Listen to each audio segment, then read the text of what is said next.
fight, and he catches Mikey looking the other way. That's a quad kill from Bride.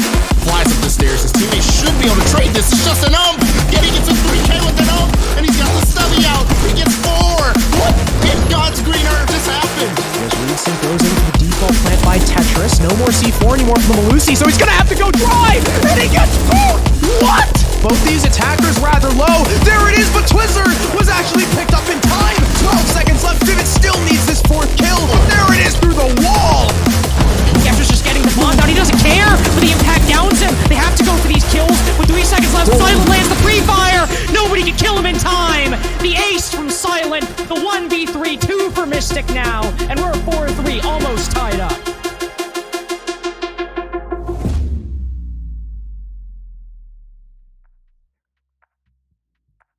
Hello everyone, welcome back to SCS7. We've got round 4 finally getting underway in what has been a historic season so far. Lot to talk about, but first, of course, I am Jonah, joined by the wonderful Carter Lynx Hannafeld. How you doing, my friend?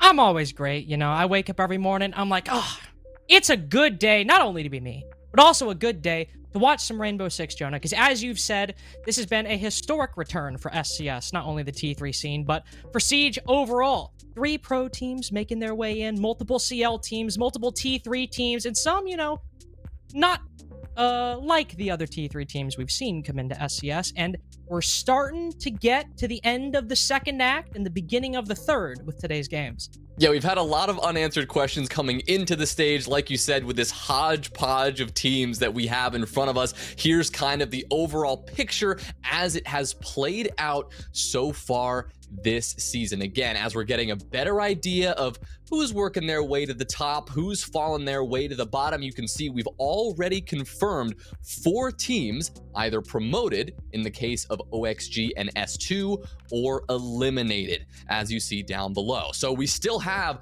quite a few games to play out, all of which will be best of 3s, because our best of 1s, those games just to determine placement as you go into those promotion games, those elimination games, that's all wrapped up, Carter. We are now headed for high stakes best of 3s from this point forward.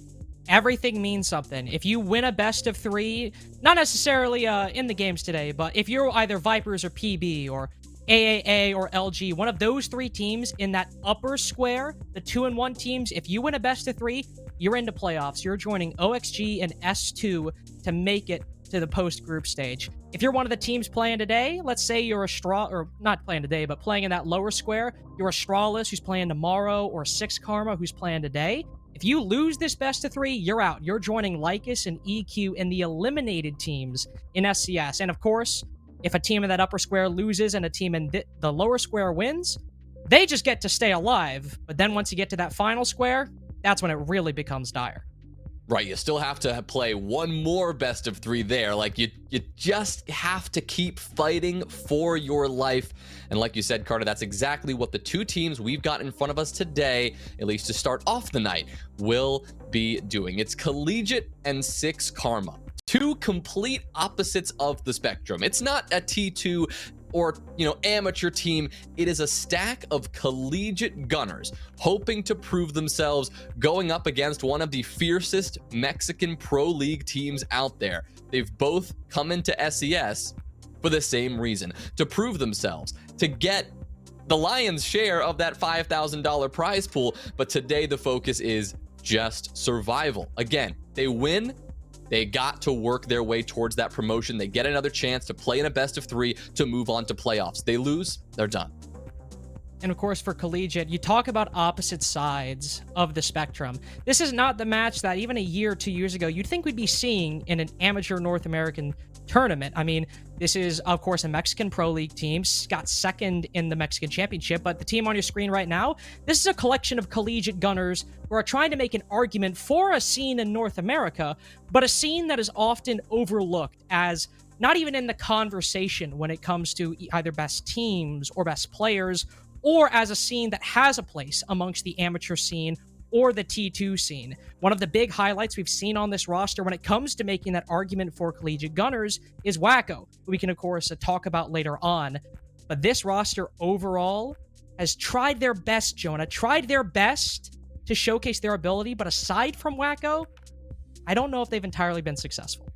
Right, they didn't have the start to this season that they were probably hoping for. They've already had to play in a best of 3 for their lives. They've already had to win or go home. They faced that decision. They faced that crucial juncture. They prevailed. They took down EQ and moved along with the help of Wacko, as you're seeing in front of you right now, putting up some pretty good numbers. Again, playing those fragging operators to make an impact, just using that gun skill as that what is really what the collegiate stack is all about. But now you look at the rest of this team as a whole. You've got a sub coming in today, Ton subbing in for Spaz. Again, gunner for gunner trade there. Unsure really who is the better player. Like, you've got this entire core that's looking to make a statement saying collegiate players should be respected. You know, we've seen Pro League teams dip down into NA, pulling T3 players all the way to the top. Doesn't happen often, but it has happened. Collegiate players, they haven't gotten that same respect. This is the statement they're trying to make, but they've got a very tough opponent on the other side today. Yeah, we have 6 Karma. Again, a team from the Mexican scene who, similar to Collegiate, at least amongst North America in T2, T3, has always been talked about, not always in positive context. You don't have to travel far to hear stories of not even necessarily 6 Karma, but scrimming a Mexican Pro League team and hearing just chaos on the map. How people are gunning each other left and right, jumping out of windows, and wrecking teams that you wouldn't normally expect to be wrecked. We don't see a lot of them in North American competition, except in SCS at the moment. 6 Karma, as I mentioned earlier, second at the Mexican Championship. They've played alongside teams in Copa Elite 6, like Liquid and W7M, and as opposed to Collegiate, they did get a win outside of a best of 3. They were able to take down IF very dominantly on Chalet, but their overall games, it's been very inconsistent. 12 rounds against Astralis, one of the first teams to qualify for Invite, but a very staggering loss against Vipers, a middle-of-the-pack CL team, in an off-stream game last week. They haven't played a best of 3 yet, which are known for their consistency over best of 1s. So maybe tonight, as we get to see these players play, maybe that's where we'll see who the real 6 Karma is. Right, inconsistency. That's the big word, and that is hopefully, for their sake, what the best of 3 will alleviate. It's not one map, it's not 12 rounds where you have a chance to see, okay, who can sprint to the finish line quicker. A best of 3, while it's not a best of 5, is still an endurance race. Who can pace themselves better, who can learn and adjust to their opponent's strategy better, and that this is the first time these two teams are facing off in the early rounds.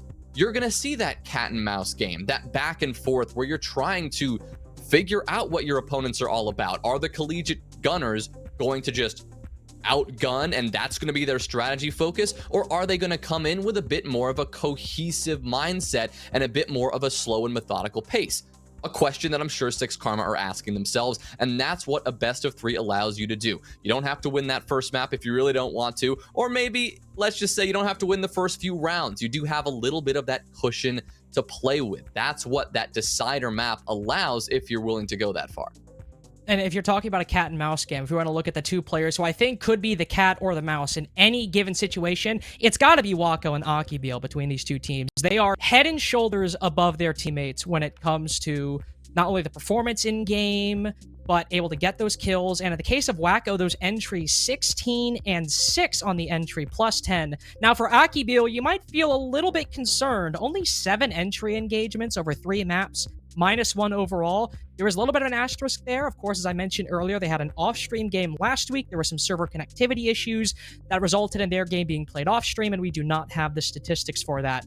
But it's still a 16 and 6 entry versus a 3 and 4 entry, and going into today, with those 2 numbers on your screen, you got a good argument for maybe at least one of those collegiate gunners being able to put up a very solid performance against a tried and tested Mexican Pro League team. Yeah, that's a fair point, right? You see those stats, and it's not even from the player that I would have expected, like coming from Collegiate to start. That's where I casted for literally a year and a half, just studying these players and their tendencies, right? The names like Ton and Spaz and Arno and Disan, right? I was much more familiar with them than I am Wacko. So to see all that happen and to see him take a really impressive standing with an even more impressive pool of teams in SCS7, I think is something really impressive that we got to keep our eye on as they go up again against yet another ridiculously challenging opponent. We still have to figure out where we are going with this matchup, though, and that's exactly why we'll head to the map veto now to take a look at this. Of course, Collegiate and 6 Karma starting out, banning out maps that probably are good to ban out against your opponent. Bank was the map that 6 Karma went all 12 rounds with against Astralis, and Chalet is unequivocally Collegiate's most dominant victory in SCS so far. They beat EQ 7-1, and that was where they ended up securing at least their first win in SCS in that best of 3. Club and Theme Park following up. Don't really want to play a team that is known for their fragging capabilities on Clubhouse, especially a team that is well practiced, like 6 Karma, who knows how Clubhouse normally plays. And for them as well, you don't want to face a pug stack of Collegiate Gunners on a map where ratting is the name of the game, especially on defense. So Theme Park off the board. And we have 2 maps that tend to be the slower of the bunch, Skyscraper and Oregon. Definitely more so Skyscraper now, as it's the newer map, both comparatively and just literally. But Oregon as well.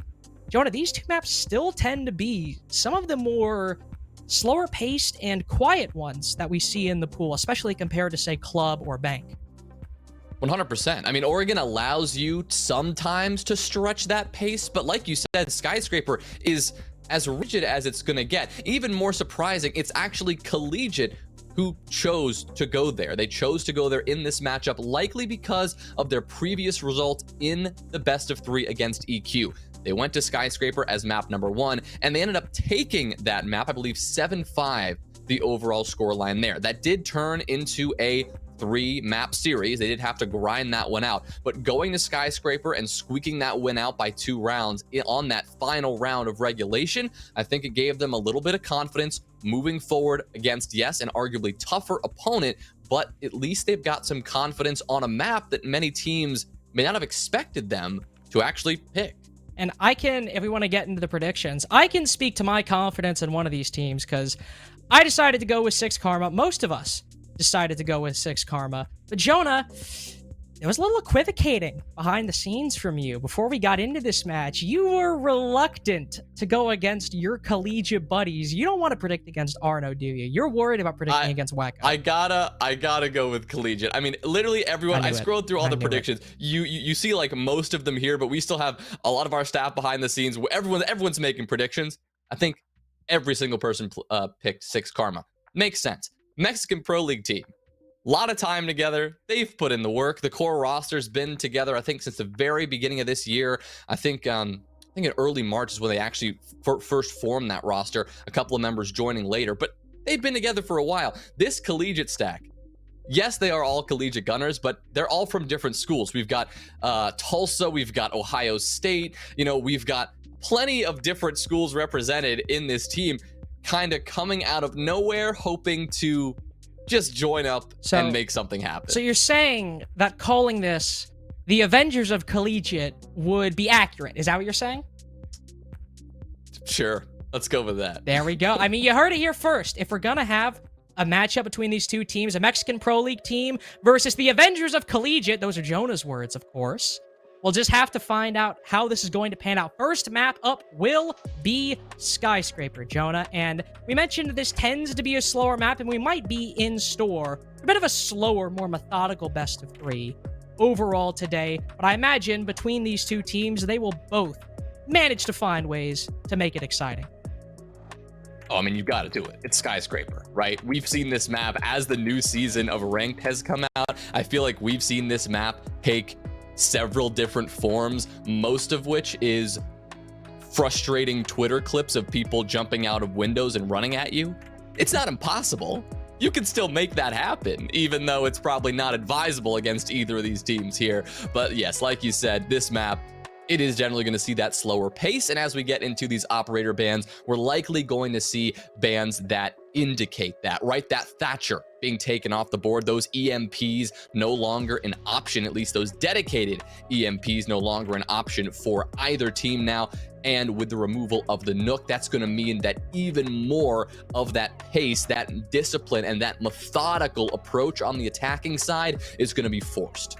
And Nook actually, fun fact, the most commonly banned attacking operator in SCS, and it's not even close. I believe she's been banned upwards of 2 dozen times in SCS so far, if my stats are correct. And also, you might find the Warden ban a little odd, but clearly you just have not been paying attention to Collegiate connoisseurs. That has been their main ban throughout all of SCS so far. Same with 6 Karma on the Cade. Both teams going with their permaban on the defense. And then for the attack, we have the 2 most common attacking bans, not just for these teams, but overall in SCS and overall in Rainbow Six. That's your Nook taken off the board, and we go to the most common starting site on Skyscraper across all of North American Rainbow Six. Karaoke and T has been the most preferred site on this map by a wide margin. The methods of taking this aren't necessarily ubiquitous, but it's still the site that the attacking team is likely the most experienced with starting out first.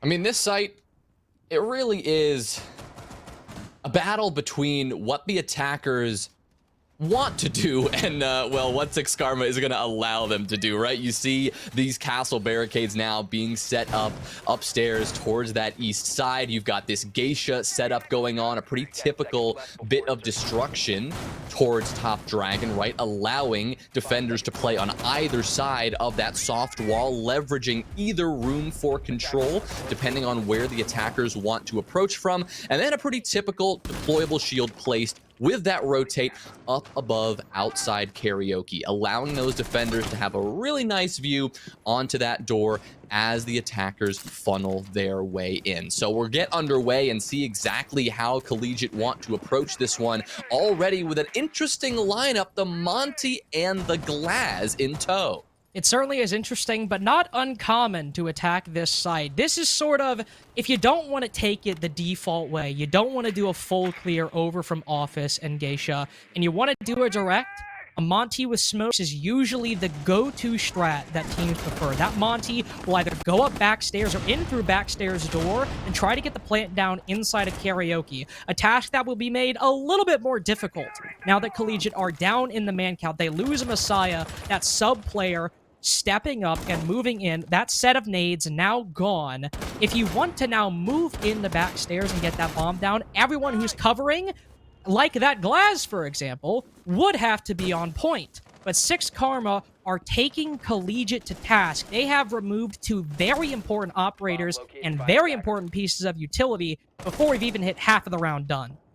Yeah, what a start for this defense. Yeah, Jack is a little bit lit up here, but it's not gonna matter. 6 Karma furthering the destruction towards this Collegiate side as Disan is now taken care of. It's Mustard and RNO. Not looking so good for them because RNO on the ace, not going to be able to support the Monty very well just by his lonesome, especially considering the fact that they are on opposite sides of the building from one another, and 6 Karma are just going to throw everything at the Monty because they know he's isolated. Arno from the other side, he gave up his position when he put down that Claymore as he's opened this castle barricade, so there's going to be very little that he's going to be able to do against 6 Karma. In fact, round number 1, it's going to be flawless. Mexican Pro League team making a statement against these Collegiate Gunners to start off the night. I doubt on your opponent's map pick you could ever desire a better start than what 6 Karma just had. Flawless round on that primary bomb site.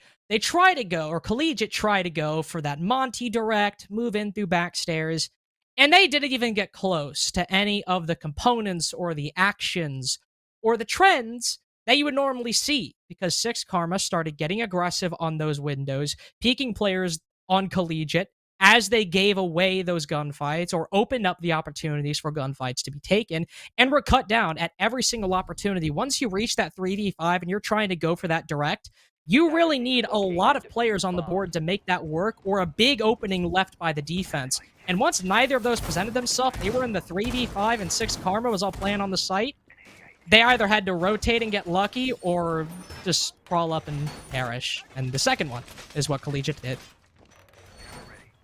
Yeah, not much in the way for them once that strategy kind of broke down. Something with that Monty commitment, that Glaz play, that type of strategy once you lose a body or two, if it's the Glaz, if it's the Monty, right, one of those core operators for a strategy like that, that'll throw everything you just planned out the window, and you're probably not going to have the resources and the manpower needed to adapt. It's, of course, easier to do that if you're going for a more simple strategy, if you're trying to play for a regular take, get the wall open, pressure some windows, take that control from top mezzanine, right, work your way over. If you're going for something like that, generally you'll be able to recover. But if you're going for a smoke plant and just a quick Monty push through the breach or through the door, you need to have those bodies up. You need to have certainly your Glaz alive.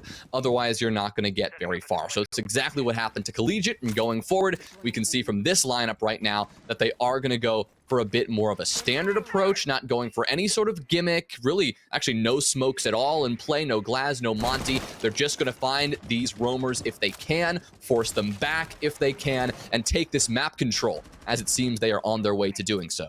And there is an opportunity if 6 Karma go for these roams and Collegiate go for full clears for an opening pick to go their way. 6 Karma in the early to mid-round sometimes can play a little bit separate and isolated, especially in the mid-round if some chaos has happened and they're kind of caught in between positions. And we saw Skimzy flirt with that in the first minute, but now he's backed off. He's behind 2 barricades and 2 reinforcements, and while he's still playing by himself, he's by both Shrine and Drum that will allow teammates to rotate and try to play next to him, but doesn't even get that opportunity. He quickly moves back down, and that's the right call. Collegiate have been taking about a minute and 30 so far to just get into Karaoke and T. No reason to give them any potential for an opening. Back off, hold down below, hold bedroom, use that C4 that Skimzy and Morphed have in their back pockets. Let Collegiate stall themselves out, and if you want to get aggressive, sure, but let them get closer to the site first.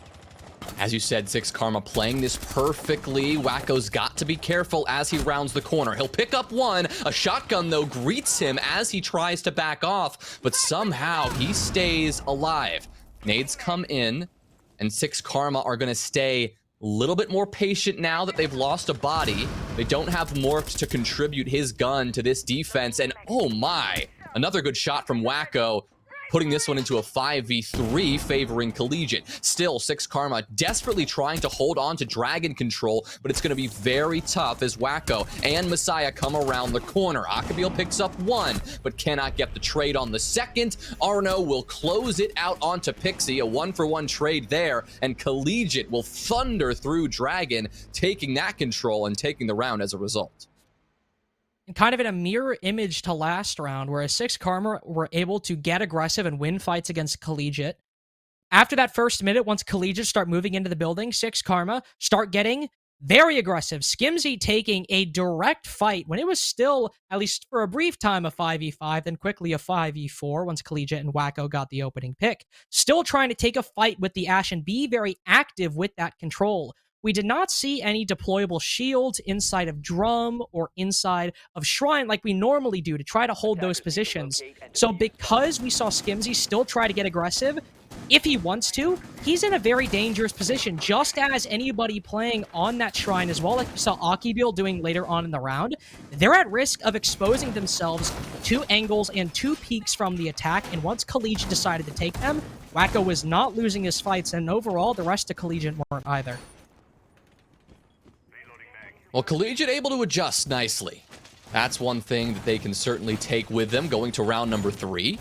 They did not allow any sort of early peaks or 6 Karma shenanigans to catch them off balance for the second round in a row. So they will stay composed, taking round number 2, and they will look to do the same here on round number 3 as they bring a similar lineup, not quite identical, as we'll see Mustard rotate over to the Sledge, Desan over to the Lion, in an effort to make something work on this top floor clear. Looks like that's going to be the approach of Collegiate. Not because necessarily they are on their way just yet, but it's looking like it will be necessary. You see the setup that 6 Karma are putting in on this top floor, all the soft destruction that they're trying to leverage to look down to the site below. Ooh, I like this play from Wacko early on. Collegiate have noticed that there is a lot of defenders stationed off-site inside of Geisha. And if maybe they can get a kill on site, they could hollow it out and move on in. But of course, if they were to do that, they'd have to consider not only the player that's currently playing inside a pantry and tangling with that Ashe inside a delivery, but also the plethora of players inside a Geisha. But Wacko's Gambit falls flat on its face in the first minute. Jack is able to read into it. While he loses some HP, he not only kills the star player on Collegiate, but has now basically forced Collegiate's hand, and if they want to go for a direct, it's not really viable anymore. Right now, they really do have to go for that Geisha take. They don't necessarily have to clear the entire top, but you've got to at least clear Akabil out of this position. It's not going to happen as Arno goes down. Messiah close around the other corner. He gets fried too. Just like that. A mirror image of round number 1. 6 Karma are already up. 3 bodies within the first 90 seconds of the round. I wouldn't be shocked if they get a little bit more active after that. You've got Mustard and Desan now rotating, trying to make something happen up above, but with so few bodies on their side and fighting a 2v5, Carter, this is not the situation Collegiate were hoping to find themselves in, that's for sure. No, it's certainly not. They're now being stalled out by toxic canisters. They are Shamika grenades if they want to stall time even further if they desired, and 5-6 Karma players that are ready and waiting. The Morph has isolated himself a little bit. He ends up falling, and Mustard finds another isolated 1v1 to make this a 3v2. There is still the Bandit on the top floor, with Jack being down below, but Skimzy now falling back after getting that kill. Any clutch potential for the remaining 2, now 1 Collegiate players, is likely out of the question. Mustard still has that sledgehammer and 1 frag grenade. Maybe get a new angle or get another kill on a player of 6 Karma without taking a horizontal heads-up gunfight. But the likelihood of that happening and being successful, still very slim. Yeah, he has to find a way to isolate these 1v1 gunfights, and the fact that he has 20 seconds left and only 1 drone in pocket that's probably dedicated to a flank right now, he simply does not have the wherewithal to do this. I mean, he doesn't have the time. Yes, that's 1, but as he walks in, he's a crossfire and a frost mat by his feet. He is going nowhere. Good angle here from the stairs, using that soft wall to make sure that kitchen jump-in is closed off, and 6 Karma will yet again take a confident round win here on Skyscraper defense. Collegiate again having trouble as they got into the building for the first time. I do want everyone to keep your eye on rounds like that, especially if, whether it be, 45, 30 seconds left or a minute and a half left, but where 6 Karma have a man advantage and there's some downtime, because that is the point where they do start getting over aggressive, maybe playing a position too far away from their teammates or too far up against the attack, and end up giving separate individual 1v1s to the team they're playing, in that case, Collegiate. Sure, it ended up becoming a 1v3, but there were still 6 Karma players after the loss of those first 2 bodies inside of the 90 hallway and inside of Karaoke, individually peeking Collegiate players. So if we keep seeing that behavior, there are possibilities and possible rounds that Collegiate could win back, even from terrible starts like we saw in round 3. Well, we are back now to this top floor site that gave Collegiate all that trouble, like you said, in that very first round. It's Karaoke and T yet again. This time, Collegiate going with that more standard approach. Doing away with the Monty and the Glaz on this site, not seeing that again, means that we're going to have to see them take control of this east side, this house side of the map. You've got Exhibition and Office defenders right now, and you've got Collegiate knowing they have to work their way into this setup. Surprising to see the smoke actually off-site, taking that extension quite seriously with those toxic smokes. Unsure if he's going to rotate off or actually use those smokes to deny this entry point. That would be a risk for the smoke player. Usually we're going to see those smokes leveraged in those final few seconds of the round to deny the plant, but just based on his positioning, looks like that might be what he's looking to do. It's always a risk using those smokes early on, even if it's just one that Skimzy used, with the only other source of plant denial or time wasting being that C4 for Pixie. You always got to be careful and keep conscious a thought in your mind like, okay, is it really that impactful if I use it here, or should I be keeping this for later on? But Skimzy, he's not thinking that at the moment. He's got his SMG-11 out, and he's looking to peek outside of that double breach, or at least take a very aggressive posture. It's neither of those to get in the first fight, though. Wacko to 1 HP, and Aki Beal down but not out. Wacko currently holding a cutoff to see if anybody from 6 Karma rotates back at his line of sight. But either him finished off nor Akibil taken down. Pixie takes some damage in the meantime, but 6 Karma is trying to decide how much they want to give up in the face of Collegiate's push, and at the moment, might just be a body. Wow, I mean, the stones on that man to swing that. Skimzy. The smoke with the SMG-11 takes the fight with Desant on the window. Crazy swing from him, but it pays off. Now the Lion's gone. They don't have to worry about that EE1D. Wacko on very low health right now, and with Akibil picked back up, not only has this balanced out, it's swung in the favor of 6 Karma. A minute to go, still ample time for Collegiate to work with, but without Desant to help that push and work his way in from the other side of the map, it's going to be the rest of this team that needs to find these frags soon. Ooh, and find it they do. Wacko's able to take down Jack, and that leaves 2 6 Karma players on 1 HP, and that double panel inside of T now opened up. An angle, sure, available to Collegiate, but available to Skimzy more like it. Wacko goes down, and it's Collegiate on the back foot once again. Yeah, that was a big double kill for Skimzy, taking care of the Ash, fully removing Wacko from play. Now is where Collegiate will start to crumble. Arno goes down, Mustard follows right after as Skimzy lands his triple, and it's Messiah who has to finish this one out himself. Only 10 seconds remain. Diffuser out of pocket, and he is simply out of options. He'll walk straight into the hallway, and bullets come from about every different angle to put him into the dirt. 6 Karma take another. Able to win that primary site twice. Now we'll have to see how they fare on Office and Barbecue. Office, of course, is the one site so far that Collegiate have mustered a victory on, and they came after the only round in which Collegiate have got and won the opening duel.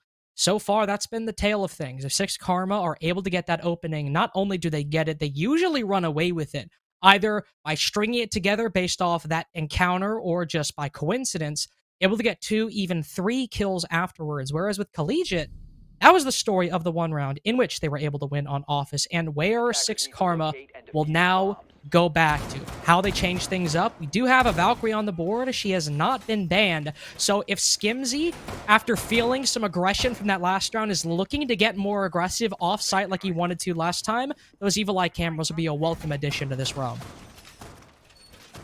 Yeah, should really help them break this one down and pin down where these Collegiate attackers are working their way in from. Shouldn't have any issue getting surprised by that opening duel. Not to say that Collegiate aren't going to be able to outgun them like they have here and there, but if they have that intel, if 6 Karma have that intel, not going to be shocked if we see them, the defenders, swinging off of it. That's what they did so well in round 1, again in round 4. When they know the position of an attacker, they don't just shy away from it. Sure, if the pressure is overwhelming, maybe it's a 3v1 engagement, they'll back off, they'll play smart. But we saw several examples in that last round alone where 6 Karma had pinned down a single player, so they double swung him, they triple swung him. Sometimes they took those 1v1s, but if they know they're in the advantage, if they know they can get these attackers isolated, 6 Karma, they aren't just sitting idly by and waiting for a mistake to happen. They are forcing those mistakes to happen. They are forcing the Collegiate hand.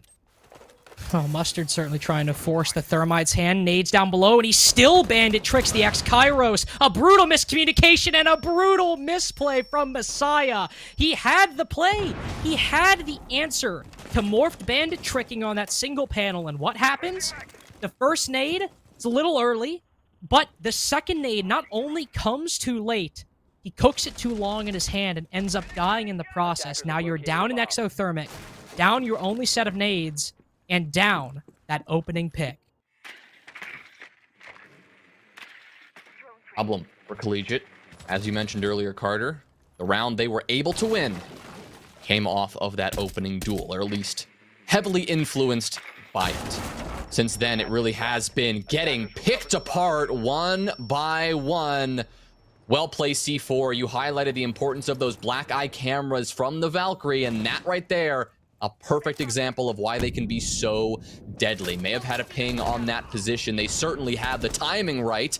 Now they just need to keep this advantage, play those trades, and they'll take this round no problem. Collegiate is able to get 1 kill back, denying the mute from making any more of an impact on this round at least, but still, 6 Karma up by 1.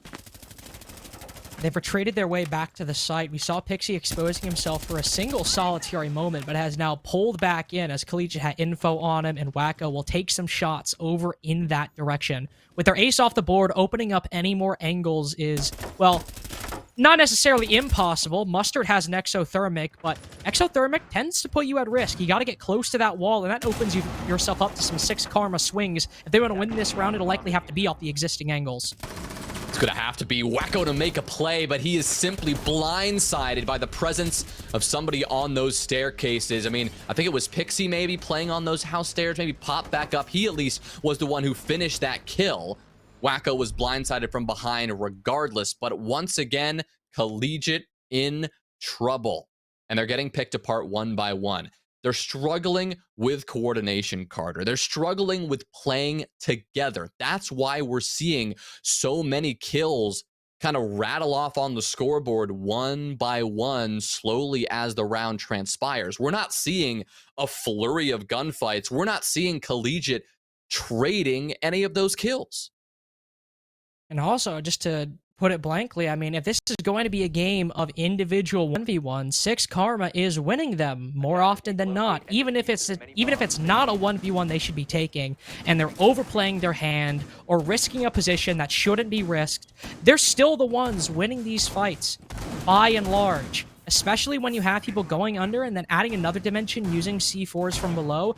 Wacko might be 3 and 5 so far, and Mustard might be even, but 6 Karma are the ones that, aside from Morphed, all have 5 or 6 kills apiece, and if they're able to get that first kill or that second kill on the board, are able to get aggressive, play off of each other, and then close out the round from there. Going back to the 5th round, or going back to the 3rd round, excuse me, this was another site in which they were able to win. Barbecue going their way the first time. The only exception to that rule was Office. They've now won it.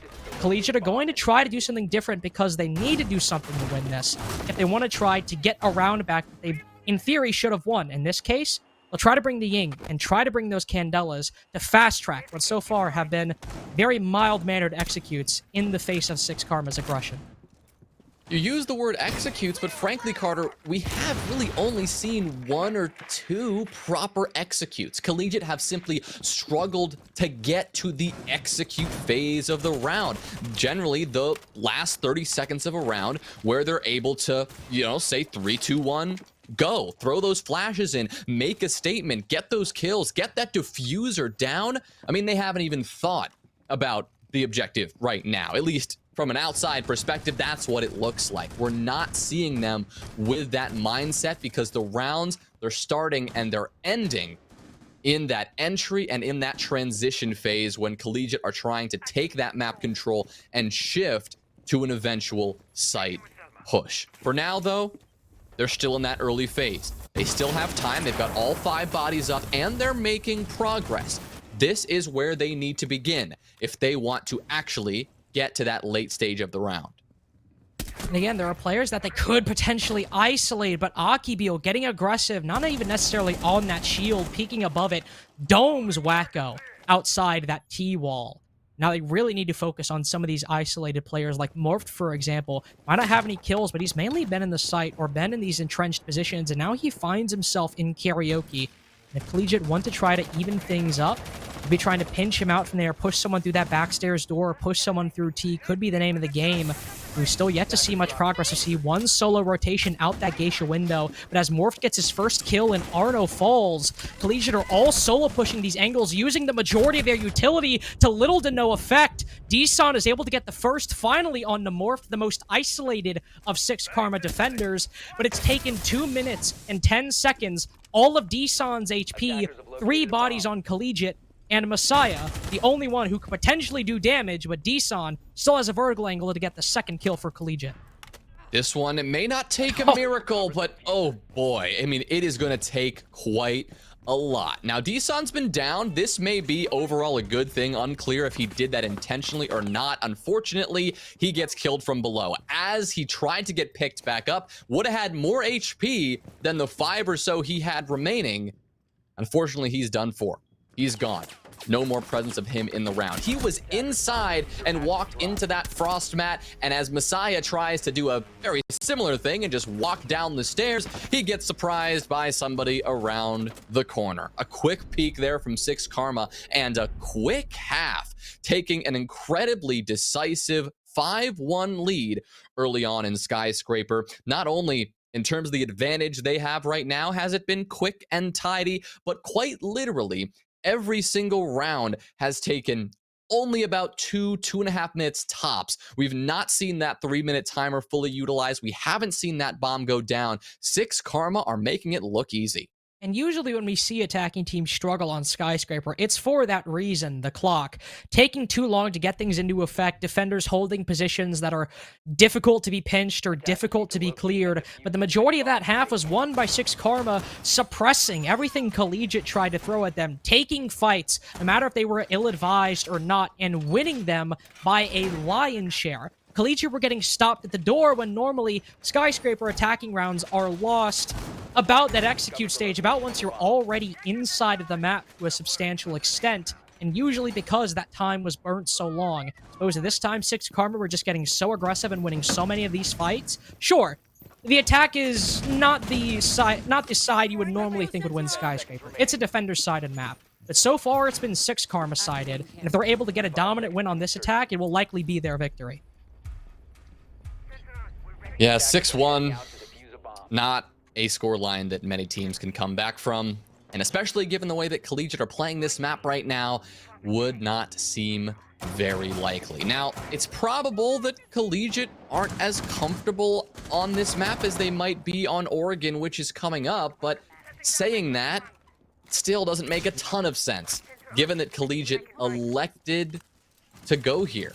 They picked this map, after all. They should be the most prepared for it. Seems that Six Karma were pretty ready to go, though, at least on that defensive side. We can see now on the attack as they begin to attempt to clear out Geisha, force Messiah to back off this angle. Let's see if they can make it happen. Yeah, a lot of intense pressure on Geisha. 3 different players trying to clear out Messiah from his position. Wacko was able to get the first pick on to Pixie in a separate spot of the map. So the majority of Six Karma's remaining players are all focused on clearing out this player. Another defender on Collegiate now rotating over to Drums by that double door or that double window if he wants to maybe jump out and alleviate some of that pressure on Messiah. As he's spotted, he might back off from that. Six Karma also getting down to 3 drones, but still winning these fights. 2 drones now. Akibi's able to win that as Wacko gives it up. Deeson now falling as well. That was the player in Drum. Messiah is looking very soon to fall. Six Karma collapsing now. Arno will get one back, but Mustard is caught out from behind. A drone on his position, and he had no idea. It'll have to be Messiah and Arno to pull this one out. Messiah, unusually, he was able to escape that little predicament, work his way back around, and close it out just in the nick of time. Where did that come from Collegiate? They really just sprung out of nowhere to take that one, as Six Karma just tried to throw bodies into the site, and that didn't work at all. It seemed like they were struggling a lot to get that Geisha clear underway, but as they were able to get 2 kills, they just decided to send it. We see a Twitch flanking up backstairs. We see somebody else, I believe, just sending it on into T. And they were never able to actually fulfill that Geisha clear, which ended up being at least one of the reasons they struggled to fight back as things, or as the rug, so to speak, started to get pulled out from under them. Things seemed very chaotic for Six Karma. A lot of it was just going by second to second and not by some greater plan where they had info, likely due to the low drone count they had at that point and how quickly they decided to send things once they got that 4v3. So still glad to see that Six Karma have that firepower and win those fights against Collegiate. But you also got to hand it to the defense so far in that when things got chaotic, they were the ones that were able to keep their cool. They just need to keep that going. Collegiate, if they can chain something like that together. It's not out of the question that they can bridge this gap right now. Reduced a 4-round deficit to just 3. They can still make a move. It just needs to come in the form of unity as far as this team is concerned. We mentioned this may be an issue. It's likely why the start to this season has been so challenging for them. They simply don't have the hours together that most of these teams in SCS do right now. So individually, they can shine, but as a unit, can they get the job done? Almost an individual star play there from Wacko, as he may have spotted the back of Morphed outside on a drone, but a couple of missed shots and a well-timed crouch from the sledge will keep him alive. Still alive to use those nades alongside him and Pixie.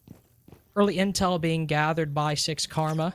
None actioned upon just yet, likely hoping to find that Solus, who not only is one of the key roamers off-site for Collegiate, but also someone who could very well damage the already shaky drone economy for 6 Karma. 5 drones, and we're not even a minute in so far. 4 drones since I just made that statement about 5 seconds ago. This could be 6 Karma's undoing on Skyscraper, relying on Collegiate to give them those gunfights, and even then, you can't always reliably win them. Arno is able to take down Pixie 2 rounds in a row now. That entry for 6 Karma is the first to fall, and with the drone count dwindling, they'll have to rely on Collegiate to give them these openings. Messiah, he's got this mirror window. He can just patiently play behind. Even if he does end up swinging off it, it's not going to be without intel. He should know exactly where to push. That mirror window now popped. A well-placed Selma charge will remove it. But still, 6 Karma have a lot of work to do. You've got the Buck, you've got the Sledge sitting down below, hoping that their limited drone economy is enough to get them a ping or 2, a little bit of intel on these defenders up above, but it is slow going. They've just opened up some sections of the floor, but Collegiate are not biting. They've all worked themselves onto these angles, hopped on top of tables to avoid that skeleton key, opening up the floor beneath them and exposing themselves to anybody from 6 Karma down below. 50 seconds now, and Skimzy looking like he's going to try to make a push into that triple panel to bring back around that so far has yielded nothing for 6 Karma. Good angle here from Messiah. It's actually not him, but it's Arno to strike first as this late round exchange begins. Morphed, hoping to get something back, will go for the wide swing, but again, to no avail.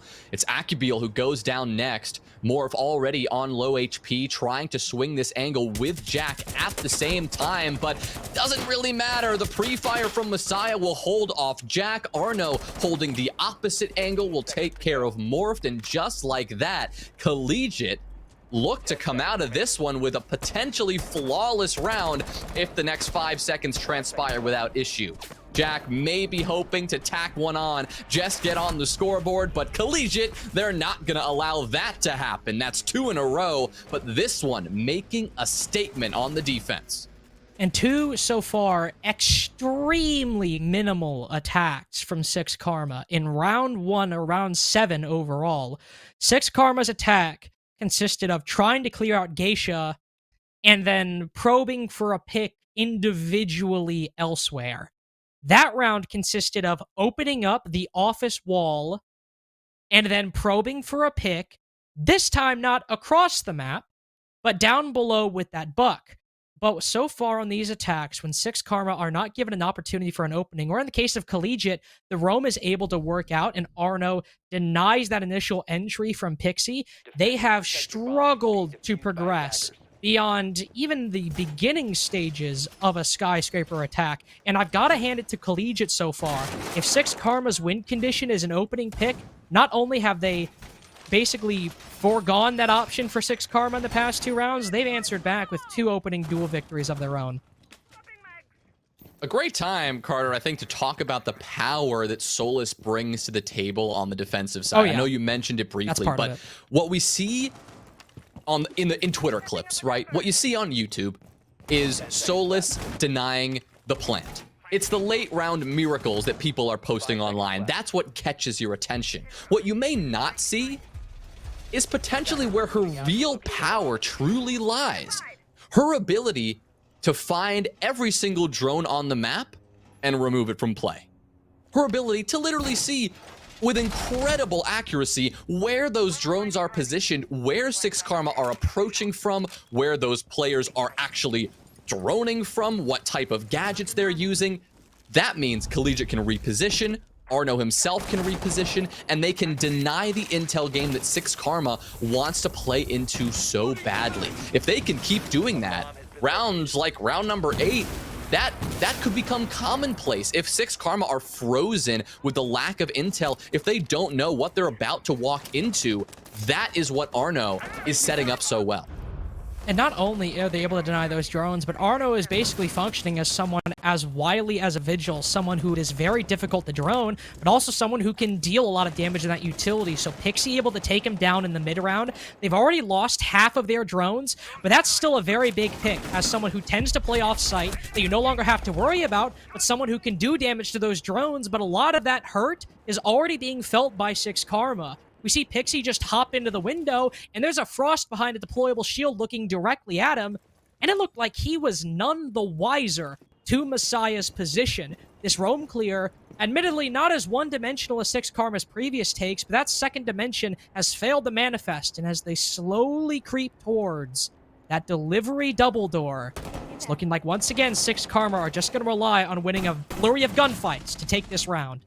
Yeah, Wacko knows the pressure is coming, so reluctant to back off early, holding the angle before eventually scurrying out of there. Once again, though, in danger, in a very tough spot. Mustard, this could be very big support right now. Well played C4. No, gets nothing with it and then gets completely denied from finding anything else. What could have been a round-winning play from Wacko and Mustard may have just been a round-losing play. A 4v3 that turned into a 2v3 with Messiah and Desan now needing to find a very big impact here if they want to take this. Oh, but Desan, he's found a 1v1, sees the player on rappel, and takes him down. Neither Morph nor Skimzy have the diffuser at the moment. Even getting this site control is going to be a difficult proposition for what they can do with it, but Skimzy finds that pick. There's one of the defenders down. It's Messiah down below in the 1v2 to try and bring one more round for Collegiate. Lurking around in the bar. Suspects that this pressure is coming from this exact angle. Oh no! Such an opportunity wasted. Still finds one, but around the corner it's Skimzy.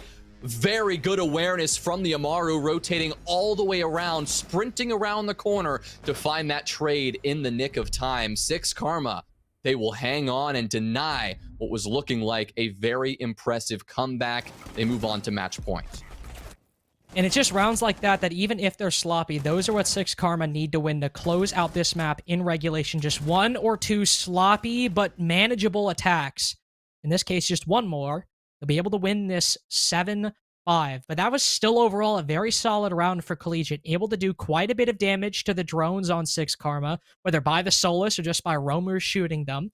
And then they force Six Karma's hand. They force basically, okay, you can't go for this roam clear. You got to go for some kind of direct based entirely on kills. But maybe if there was just one player who was able to add a different angle to that delivery entrance. We saw two players stationed basically in a line ranging from kitchen to delivery itself. If we see a third who's able to go 90 degrees to the left of them, hold down outside of barbecue, maybe that round doesn't go Six Karma's way, but in the end, Six Karma were still clutch enough to get those kills. But if Collegiate can just keep doing what they're doing, Jonah, this could very well be an OT game.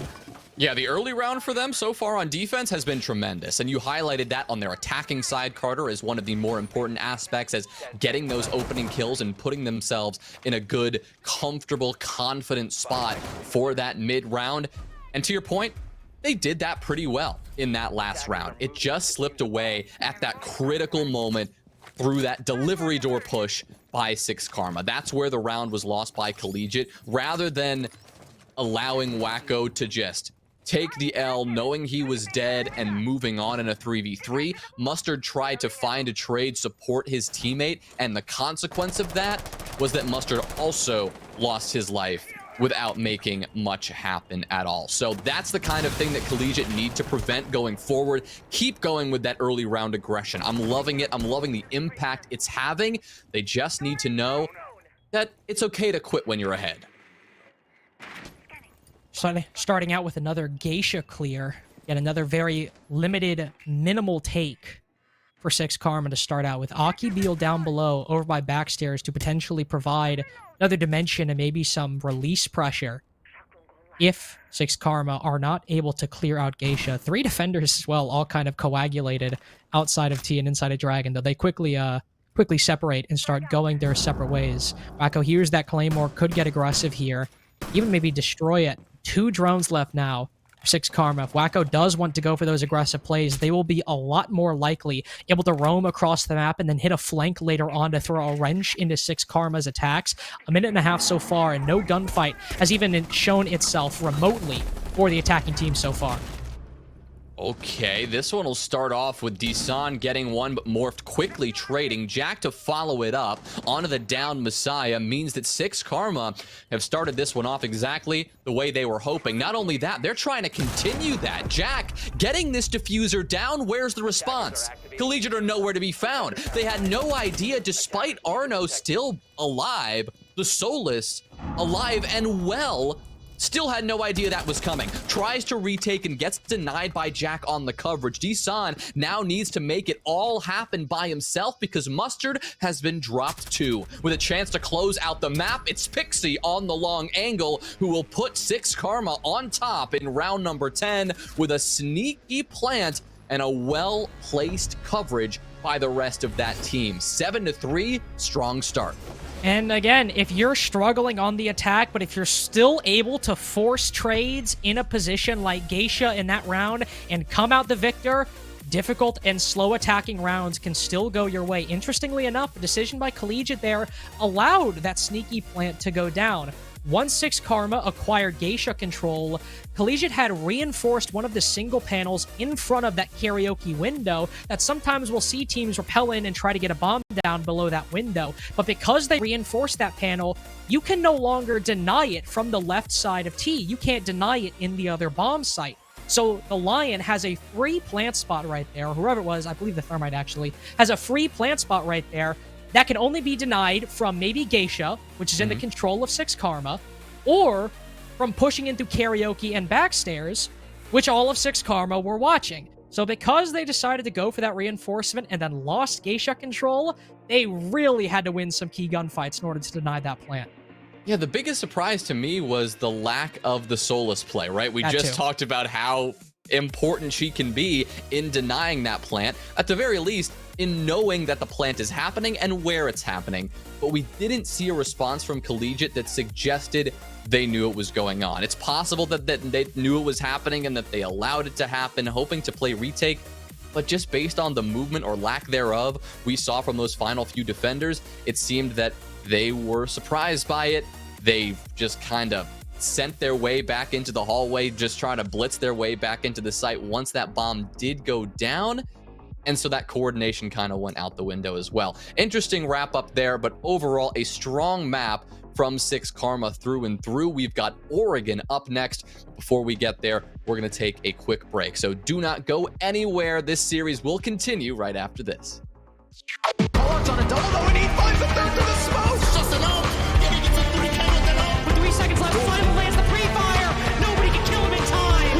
He clutches it out. What a play from the Alibi as the lobby player goes unchecked.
Pollard's on a double though, and he finds the third through the smoke. Just an ult. Yeah, he gets a 3K with an ult. With 3 seconds left, Final lands the pre-fire. Nobody can kill him in time. And he clutches it out. What a play from the alibi as the lobby player goes unchecked.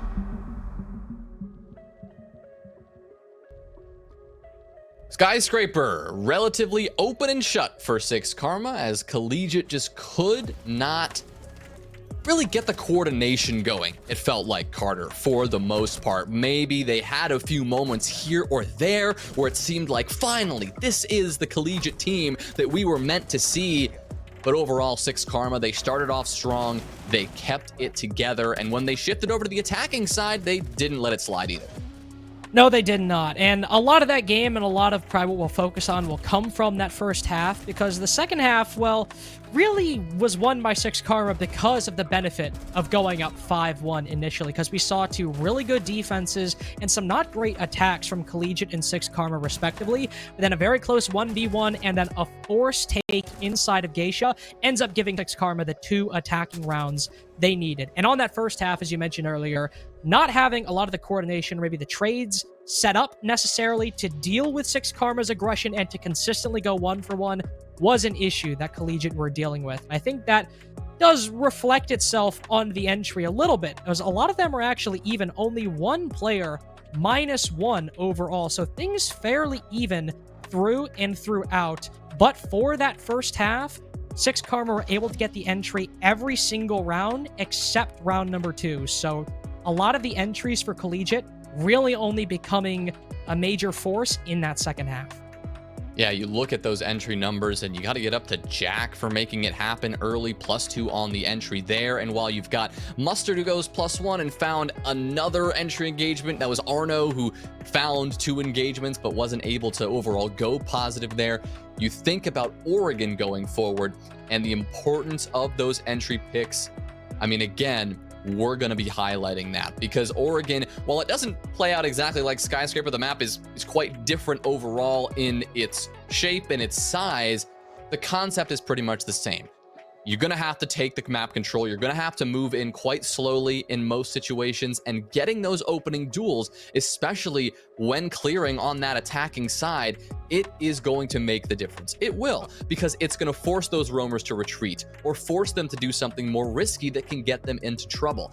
That's what Collegiate need to do if they want to take their opponent's map pick here on Oregon, and if they want to force that decider. Yeah, and as we are seeing 6 Karma on the attack, you were talking about how this map tends to play. A lot of those times, those entries, unless those roamers are getting really aggressive, occur at like a minute, 45 seconds left in the round, and usually come about because, let's say they're going for a laundry freezer push, and the attack is kind of just banging its head against a wall. Oh, look! Someone got a nade on the Wamai, playing behind a shield and long. Or, oh look, someone was able to win a fight with a Warden, playing on the laundry machine. That now changes the dynamic completely and gives a position for the attack to now flood in and pierce through that site setup. But it still takes about 2 minutes and 2 minutes and 15 seconds to get to sometimes. As we get into the ban phase, a lot of those operators that maybe could be used to fast-track those executes will be taken off the board. Nook, again, the most commonly banned attacking operator in SCS, off the board. 6 Karma banning Flores. This is their attacking ban for Oregon as well that they did in that Vipers game previously. So far, neither of these teams breaking away from the trends so far. Yeah, no need to change something up. They know how to approach this map. Both of the teams should know this map quite well. And I mentioned that specifically because Collegiate, as we talked about, a weakness of theirs seemed to be that coordination and maybe playing the map as a team. Oregon is a map that they should have no such trouble with. They've played this map countless times with their respective collegiate teams. They've played this map as so many different cores over time, a variety of pug stacks and a variety of rank stacks.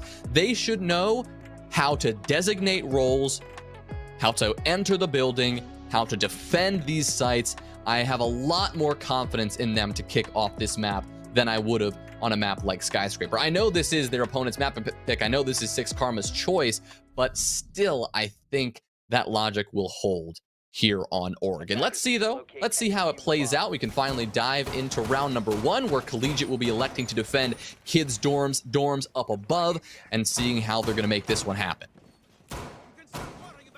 And one thing we're already seeing is the presence of that Solus. I mean, we saw Arno running her every single round that they were on the defense, whereas 6 Karma did not really prefer her a lot. We didn't see a lot of impact or usage from her on their defending half in Skyscraper. So that's something interesting to see once the side swap happens, if that changes. But at the moment, it's certainly still true for Arno that Collegiate want to make use of her gadget, want to find those drones in the prep phase in the early round. Not even necessarily make playing off-site a lot easier, but to make those mid to late round adjustments and trying to find intel on any players off-site that are flanking or the positions of players on-site a lot more difficult to find. And it'll definitely be more of that latter because Collegiate, so far, they are setting up for a hard bunker hold at the moment with just a couple players stationed off-site, Arno going down to the basement, and Wacko playing down below. Aside from those two players who are worlds apart from each other, the bulk of the defense and the utility will be placed on that site upstairs in dorms.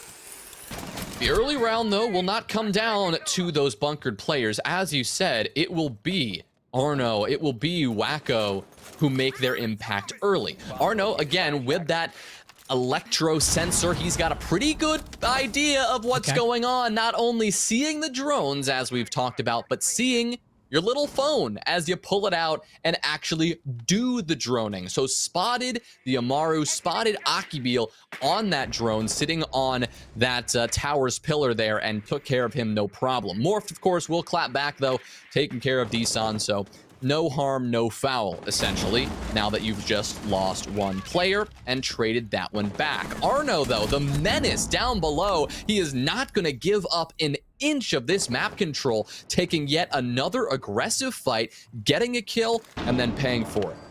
So far, the Solus has wreaked utter havoc on 6 Karma's attack so far, taking down 2 players caught on their drones and just barely being taken down as 6 Karma sit outside that main door. Desan also going down as well. Does make this a 3v3, even with some important operators and 2 players overall going down for 6 Karma. Just because they lost that ace, they still have 18x Kairos for Jack. So opening up these walls to actually walk through or get a plant down might be difficult. But if you're just looking to open up angles, you can still do that quite a lot. But ooh, a key victory by Messiah right there. Able to take down Jack and put Collegiate in a 3v3. An important fight to win, and Mustard, he will end up going 1-for-1, and that will leave Morphed, the last player standing for 6 Karma, to make something happen. He had the first 2 kills earlier as he was able to find those trades, but as things quiet down and he needs to pin down where these final 2 defenders are located, man, he didn't even stand a chance. Wacko will silence him for good. Collegiate, off to a good start. Yeah, definitely, of course, you got to give credit where credit is due to Arno in that early round, not only to take down so many of the key drones for 6 Karma. It wasn't really the quantity of drones right there, but it was the quality of them. I'm not sure if it happened, but if there was a cutoff drone big tower, that should be watching Arno's position or watching those stairs, and then the team would come to Akibeel. Okay, we don't see anyone moving up to T2. You're clear to Gara Hook into T3. If that was there and Arno shot it, good job. You're able to get one over on the attack. But also, if that cutoff drone was not there, sure, it might have been spotted. But we see Akibeel droning himself in and gives himself up directly to the Solus. Same for the Ace later on, and he's found in Armory. And then, of course, Messiah winning that key fight inside a trophy. That could have swung things in 6 Karma's favor, but so far, if this is the kind of game we're going to see, you better keep an eye on Arno for how he wreaks havoc on 6 Karma's drones. At least this round, for the first half of this prep phase, 6 Karma are being a lot more careful with their drones here. In the last round, Arno was able to take 3 of those drones off the board before the action phase even began.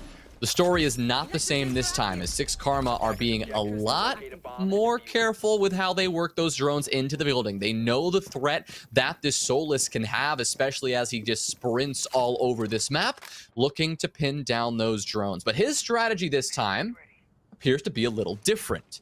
He's not sprinting all over the map looking for somebody droning. He is taking a very specific position in Small Tower, hoping that he can use that electro sensor to avoid getting spotted. For now, looks like that's working. Oh yeah, we see the sledge opened up. But what's open? An avenue for Arno to get this first pick. Worried there's someone behind him, but as the sledge has gone prone, he reacts just in time, but Akibio falls 2 rounds in a row now as the first pick for Collegiate, and Arno can get away scot-free. There are players over by Small Tower, but they are not playing by that sledge. They are all outside. They're not there to get his trade. Morph does take down one. That's Wacko, who was the other main roamer, and Desan gone as well. How quickly the tables have turned, whereas I thought this could be the game of Arno running away from the attack, but as it's moved now to a 3v3, there's still an opportunity for Morph to get a pick, but oh no, the timing doesn't go his way. Mustard goes up to help out Arno. They form a crossfire, and 6 Karma, well, they just lost quite a lot of control and teammates in a very short amount of time. What a pinch in Z we just saw. I mean, somebody coming up from freezer stairs, somebody coming up from laundry stairs, a good old-fashioned 3-2-1, let's swing him. And boy, oh boy, did that work.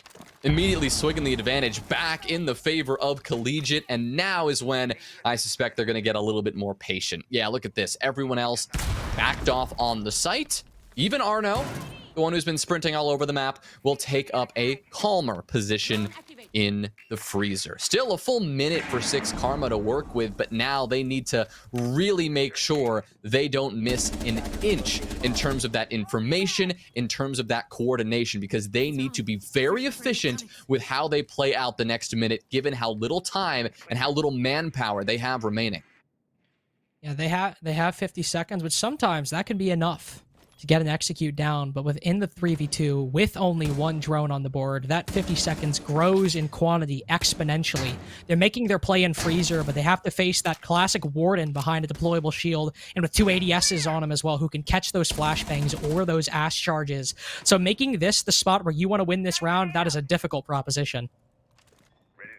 Hixie hoping to get an opener here, allowing Jack to maybe surprise the Warden from the other side.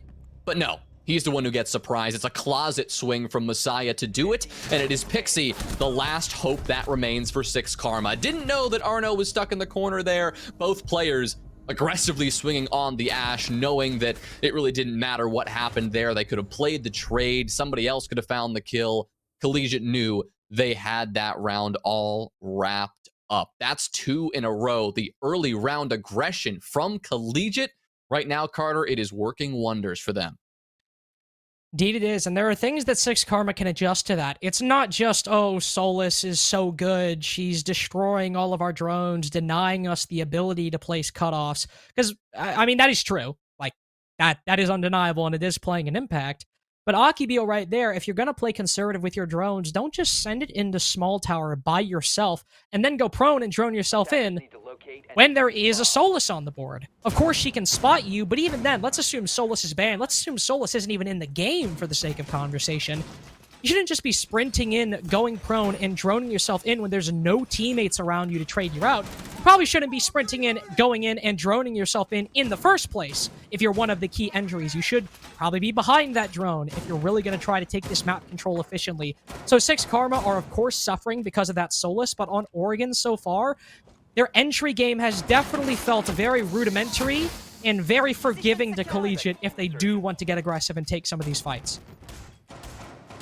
I think the one redeeming factor of these attacks for 6 Karma has been Morph's ability to get those trades and those equalizers. I think all 3 of Morph's kills were simply equalizers. They were responses to an aggressive play from Collegiate that Morph was ready for.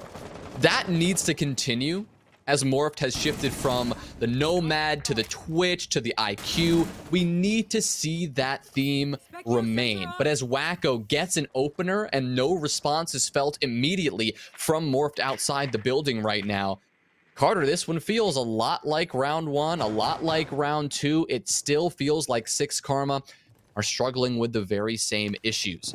Akabila is able to work his way into the building in Big Tower. That's something. But he's going for an isolated solo play, trying to, I guess, beat Collegiate at their own game. Is that going to work? I don't know. This feels like some sort of demented version of nostalgia. The familiarity of it and seemingly the futility of it all. I don't know if they're going to be able to beat them at their own game so far. If you're constantly just going to drop these first picks to Collegiate as they then fall back as there's no one there to trade them. This pick, I will say, being a little bit of the exception to the rule, as it was outside in a very quick spawn peek. But here we go. Morphed once again, walking alone inside a bedroom. Arno takes a 1v1 with him, wins it, and Pixie, the guy who's supposed to trade him, is now also alone, walking up Armory stairs with only 4 drones on the board, face-checking these angles. No idea where Arno has moved to. Jack is inside of Attic. They are close by in the spatial sense, but in the ability to trade things out, it's not at all applicable. Wacko still inside of dorms. Jack now alone. If he's to bring this back, he's got to clear everyone on the top floor by himself. And you can see that he doesn't know the best way to go about this. Both Wacko and Arno are very low HP, sure, but they're locking this attacker in a crossfire. Jack is in a load of trouble, and Akibeel is not really close enough to support him just yet. He's finally rotating around in an effort to help him, but it's gonna be too little too late. Jack is getting torn apart. Akibeel's presence is known, and he picks up a kill. That's something, but Wacko will get a triple in the meantime. Diana will secure the double, sure, but it is Mustard who knows exactly where they are coming from. 1 HP for Akibeel, 300 plus HP for Collegiate. There's almost nothing that 6 Karma are going to be able to do from denying the flawless site rotation from Collegiate on their defensive half. They're going to have to go back to the drawing board, shift gears a little bit. As they enter the second half of their attacks, we need to see a pretty dramatic shift.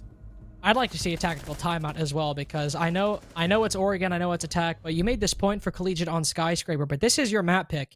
You got to be putting up a little bit more of a fight in these rounds when it seems that Collegiate, oh, thank you, we'll take that opening. That's exactly what we wanted. And then they just run away with it for the remainder of the round. We got to see 6 Karma put up a little bit more of a fight, because even if you're going to lose the primary bomb sites, you're normally supposed to then win the tertiary bomb site on Oregon, that dorm site, or that not that dorm site, that meeting site, or that kitchen site, and then make it a 4-2. We're not seeing that from 6 Karma. We're seeing the same problems consistently, whether it be a primary, secondary, or a tertiary site, and no tac timeout is called for 6 Karma. Now, maybe their coach hears something in the comms, and they think the players understand their issues, and that they'll be able to adjust and act on things in this round, and maybe that's the case. But Jonah, if I see players solo entering, droning themselves in, and not playing trades in the early round, I'm going to wonder when that timeout is going to be useful. Yeah, that's a fair point. All right, I mean, are they going to even bother taking that timeout? Is it going to simply be a waiting game for them, right? Where they hope to maybe get something going on their defensive side. We're still a long way off from that, though. Still 3 whole rounds to progress through this. And they are well within their rights to make something happen. They need to save these drones. They need to be more aware of Arno's position, because already 3 drones have been removed from the board. Already, 6 Karma are struggling to make their early start here.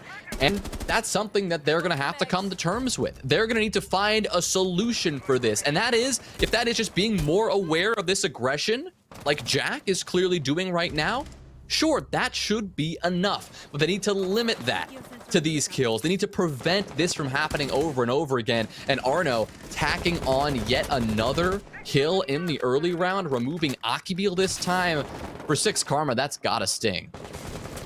And that trade is more than beneficial and the net than for Collegiate than 6 Karma. Trading out a Jaeger for a Yana, that's powerful. Taking down the Solus on the other hand, and gaining a man advantage.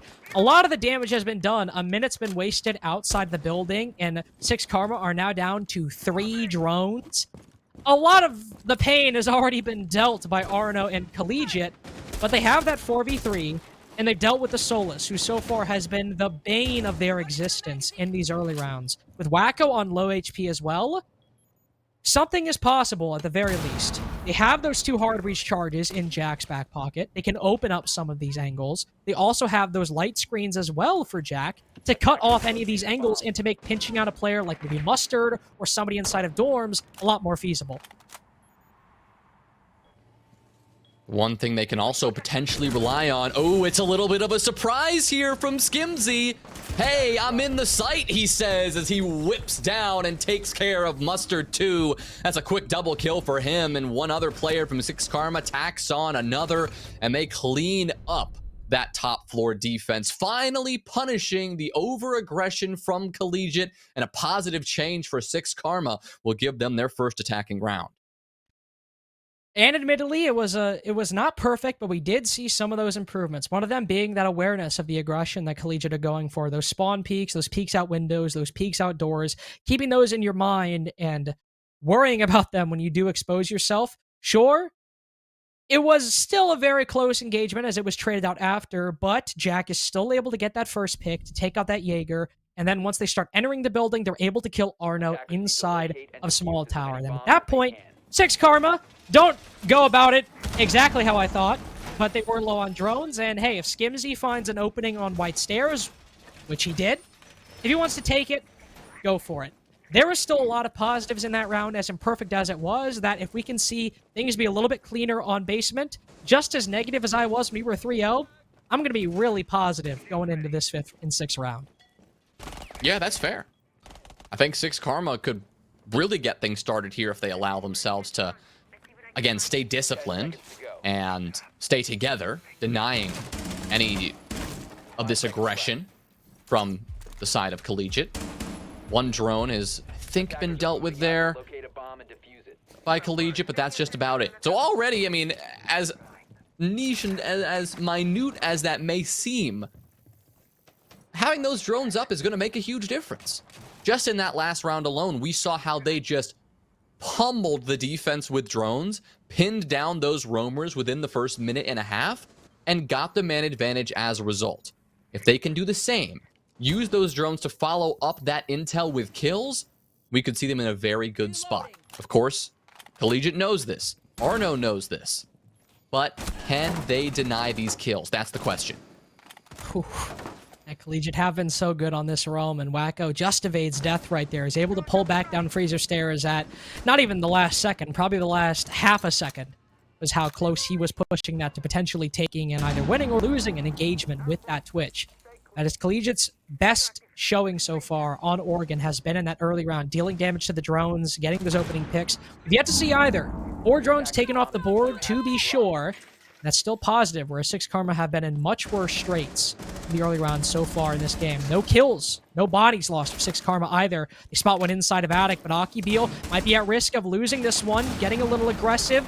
And a pinch forming. Arno goes to support the cap. Candy takes out the pistol, and it's an equal trade between the two, but still Collegiate taking the lead. Yeah, and that's a very big C4 kill as well. Well timed, and potentially the saving grace that Collegiate needed. It looked like Mustard was in a load of trouble, but that C4 comes in clutch, and Arno comes in clutch in terms of the timing, and at least getting that early trade, allowing that C4 to make even more of an impact than they may have thought. Because look who's dead here. It's the Hibana and it's the Ace. It's Jack and Akibio respectively. They are in danger of this late round if they cannot get these hard breach, these hatches open, and now that's going to be impossible. Thankfully, they will neutralize that man advantage, dealing with the Solus up above who thought for a moment that she may have gone undroned. So it is even, it is a 3v3, but 6 Karma, they're now going to have to funnel through a couple of choke points. Indeed they do, but there might be one saving grace. Morphed and his one grenade. This can always be won by gunfights. The trades can always go 6 Karma's way, or Collegiate could all lose their 1v1s. But if Morphed can get a nade kill on either the Jaeger or the Warden or someone in sight, it'll make this push a lot easier and release some of that pressure they're feeling. Wacko holding an important angle, bottom of laundry stairs, knows where some of that pressure is coming from. Here's that nade. As you called it out, Carter, it rings true. Desan very lit up, but he stays alive to make an impact to close out the round. All 3 defenders get a kill to close it out, making sure that they hold things down in that 3v3. Collegiate, once again, making defense look easy, thanks to a masterful roam. Now this is the make or break moment from 6 Karma, because we saw the benefits of a 5-1 half last game on your opponent's map pick. If you just win 2 so-so attacks, that can still get you a regulation victory. And Collegiate are in prime position to do the same thing. But if 6 Karma can win this attack, they've already won Dorms, even though Collegiate won it in round number 1. 6 Karma have managed to get a win here, in no small part by getting the leg up on Collegiate in that early round, in that first minute 30. If they're able to do the same thing again here, if they're able to find Arno on that roam, or they're able to find Wacko on that roam and get one or both of those kills without too much cost to their own team, this can very well be a 4-2 half, which is what you usually need on Oregon. Right, even though this may seem so Collegiate favored, and right now it is, as you highlight, Carter, all 6 Karma need is one more, and then things are the status quo. Nobody really has to worry too much. They can go into that defensive half knowing that they did their job. Yes, the bare minimum, but they did what they had to do to go into that defensive half with a little bit of confidence. That's what their focus can be here. So seeing how they put this one together, it's going to be very important, right? Because they did take one of those attacking rounds, we're going to see Collegiate go back to Dorms. They don't have to pivot to that tertiary site. But in the same vein, 6 Karma, they won an attack here just 2 rounds ago. They could do it again. Indeed they could. But if all Collegiate need to do is play to their strengths, play the favorites that they've done so far on Oregon, this will be a problem. Akibil has brought something different. He's got that Jackal, and it's got a bead directly on Arno. That's Solus. He's got to play wily now. He can't just start taking heads-up engagements with 6 Karma. He can. That means that Collegiate, or 6 Karma, excuse me, will have intel on his position. Messiah and Mustard also positioned inside of security and on white stairs, respectively. Looking, at least for the Jaeger, to take some fights with the players moving in through showers. But Mustard is playing on a mute jammer at the moment. And how much intel 6 Karma have on his position is yet to be determined. But if they want to go for some kind of take on white stairs, a big window, that's a position and a player they need to deal with. So far, 6 Karma are playing this one so well, avoiding the Mozzie pests, avoiding the mute jammers, and using that Jackal to avoid Arno. A defense designed to deny intel, and 6 Karma have circumvented that for now. Hoping to use that to their advantage, they're now going to begin to pressure this site. You see that Dorms window opened up, and you see a kill now being credited towards the Sledge. Skimzy gets one and Pixie another.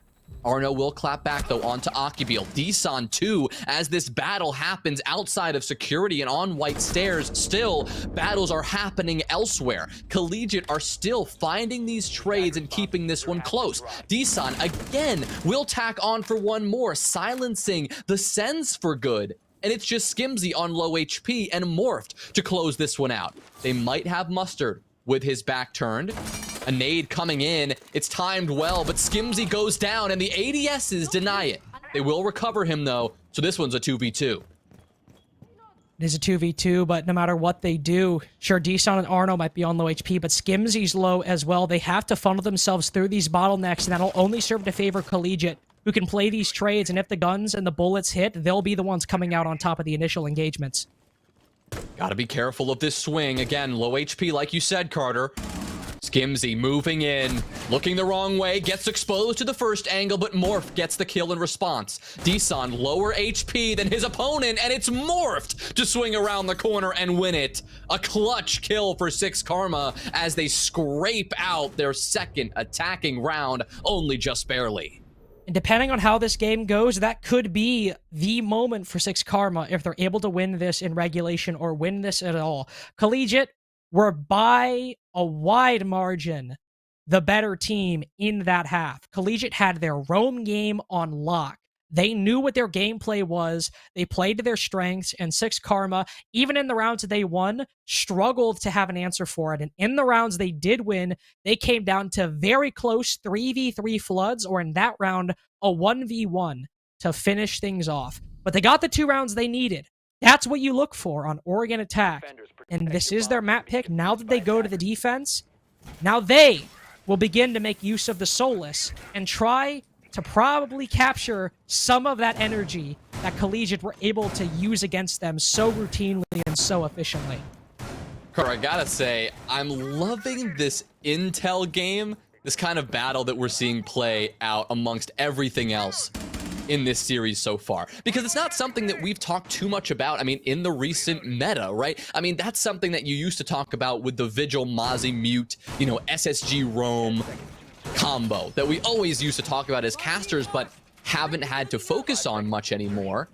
In this series, on this map, that information focus, at least on that first half, I mean, came to the forefront in a big way. The defense denying intel, and in the case of Six Karma, focusing almost all of their effort on getting some intel of their own and circumventing all of that defensive utility. It's been cool to see this play out, and I wonder, you know, going into the later stages of the season, as, you know, Solus continues to develop and people understand how she fits into the composition, it's going to be so cool to see how the meta shakes up with it. Definitely one of those operators that when she's on the field, the way teams play just has to change by virtue of her existence, by necessitation of her existence on the field. The attacking team needs to rethink how they approach these early rounds, and we certainly saw Six Karma reconcile with that. But now it's Collegiate's turn. Deal with it. And they almost take her down very early on, but Morph is still able to win that 1v1, take down Wacko. He's in a bit of a tricky spot right now. He's found himself inside a garage with Mustard holding the very angle and the very path of egress that the Solus has. Arno's also taking down Akibil. So you're in that 4v4, and they all know Morph is in this position. They use a Candela to clear her out with just a couple well-placed shots. Collegiate have been able to compensate for the loss of Wacko and get 2 kills of their own.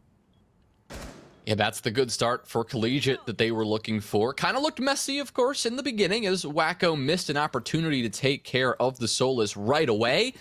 But eventually, Collegiate will respond. They will bounce back, and in doing so, put themselves in the man advantage and allowing a rather quick start to this round, getting this closet wall open, but oh my, Pixie making a play around the corner. Goodbye, Messiah. That's a triple kill for him.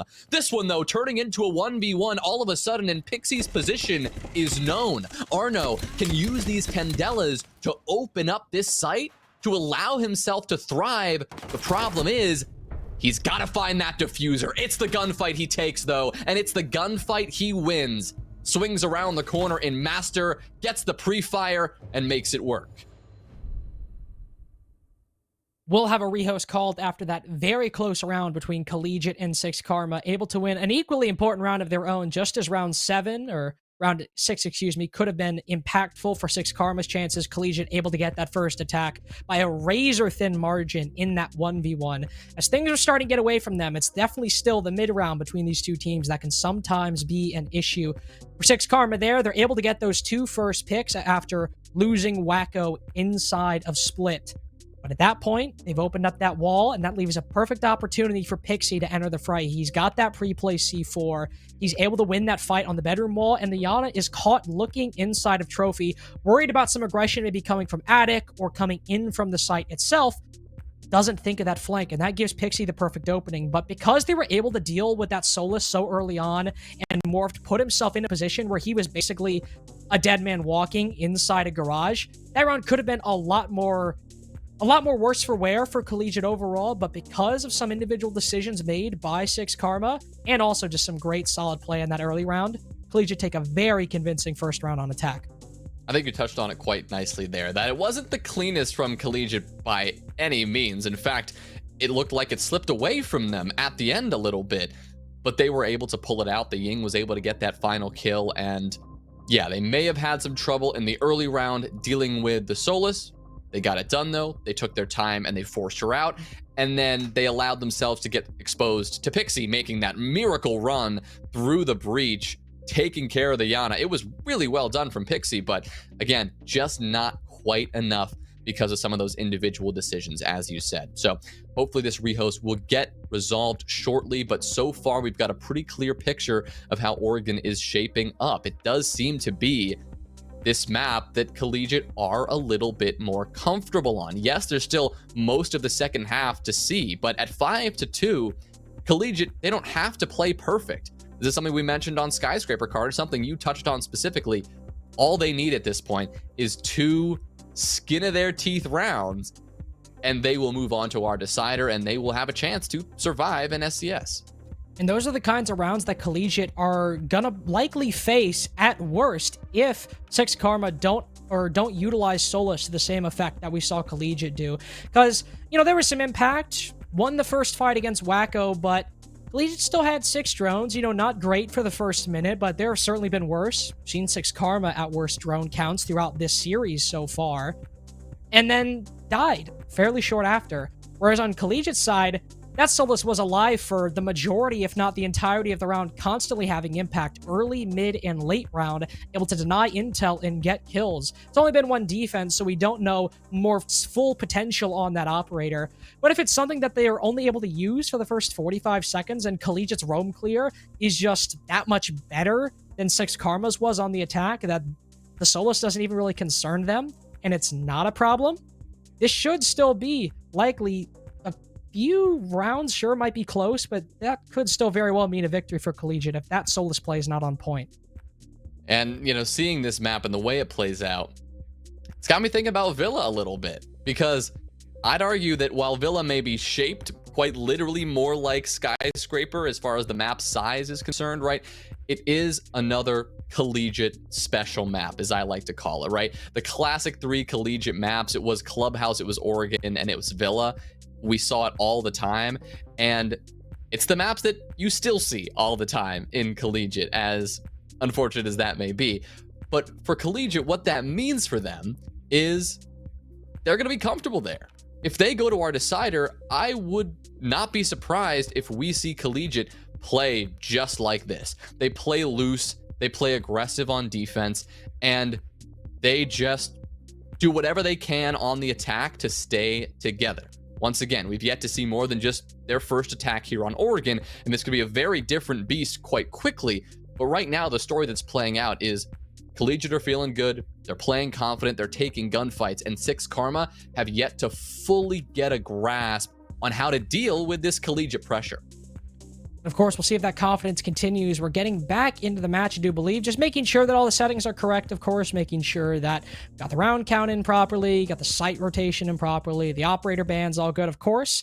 We don't have to deal with it now, but there were a Solus band. If you were to see a little blank icon, I don't believe Solus is on the ban phase or the ban screen yet, but we don't have to worry about that right here, as Cade and Valkyrie are the 2 bans, and everything looks right, Jonah, and we'll get into our next defensive site from 6 Karma, Basement, as they do not want to try dorms again after losing it to Collegiate. We'll instead try that bottom floor roam, where we will still see that Solus on the board.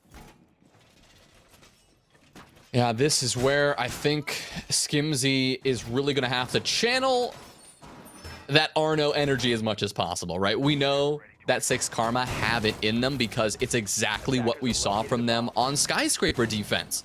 They were quite comfortable with that map and playing aggressively on it. We saw them swinging windows, jumping out windows, and applying pressure that got in the face of the attack from the start. And I think that's what we're going to see here just based on this setup.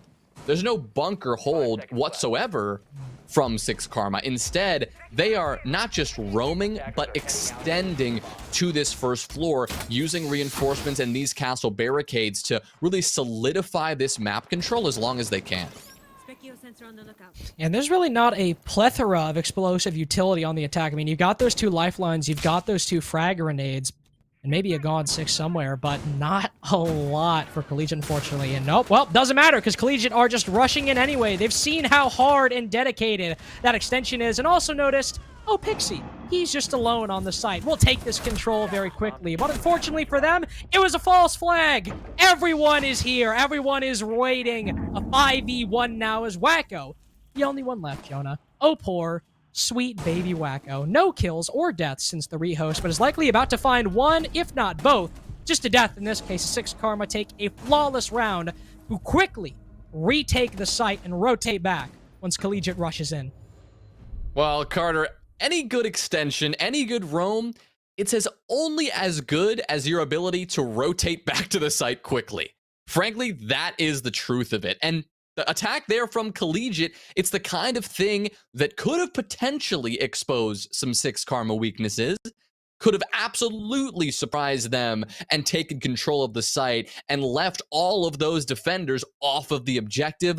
But no, that is not at all what happened, because the beauty of a meeting hold is that you can open that E-box hatch. You don't have to leave that reinforced. You can open up some angles through the soft wall into construction, into that blue push, and it is exactly what allowed 6 Karma to thrive. They have that intel, they have the audio cue from that hatch, from the sole player on the site, and immediately somebody could hop onto the tower stairs, somebody could hop onto that hatch, and they could deny the rush before it even began. Well done by 6 Karma to deny it. And I will say, Collegiate, good try, good idea, but they just didn't respect the preparedness of 6 Karma enough.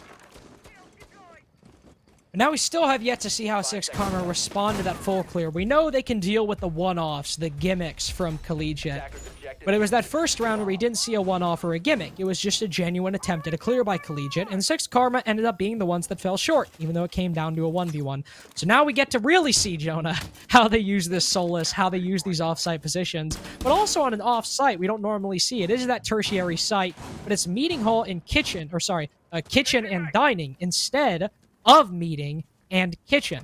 This is a site that normally teams tend to avoid, especially because if you're able to open up a couple walls, dining can sometimes be free. And you have to hold quite a bit on the roam to make this site as manageable as, say, meeting hall or kitchen. One drone will spot Akibeel playing in big tower, and Collegiate might now be laser focused in this position to find an easy pick. There's a hole in attic that he can easily rotate back through, and no easy gimme frag any moment.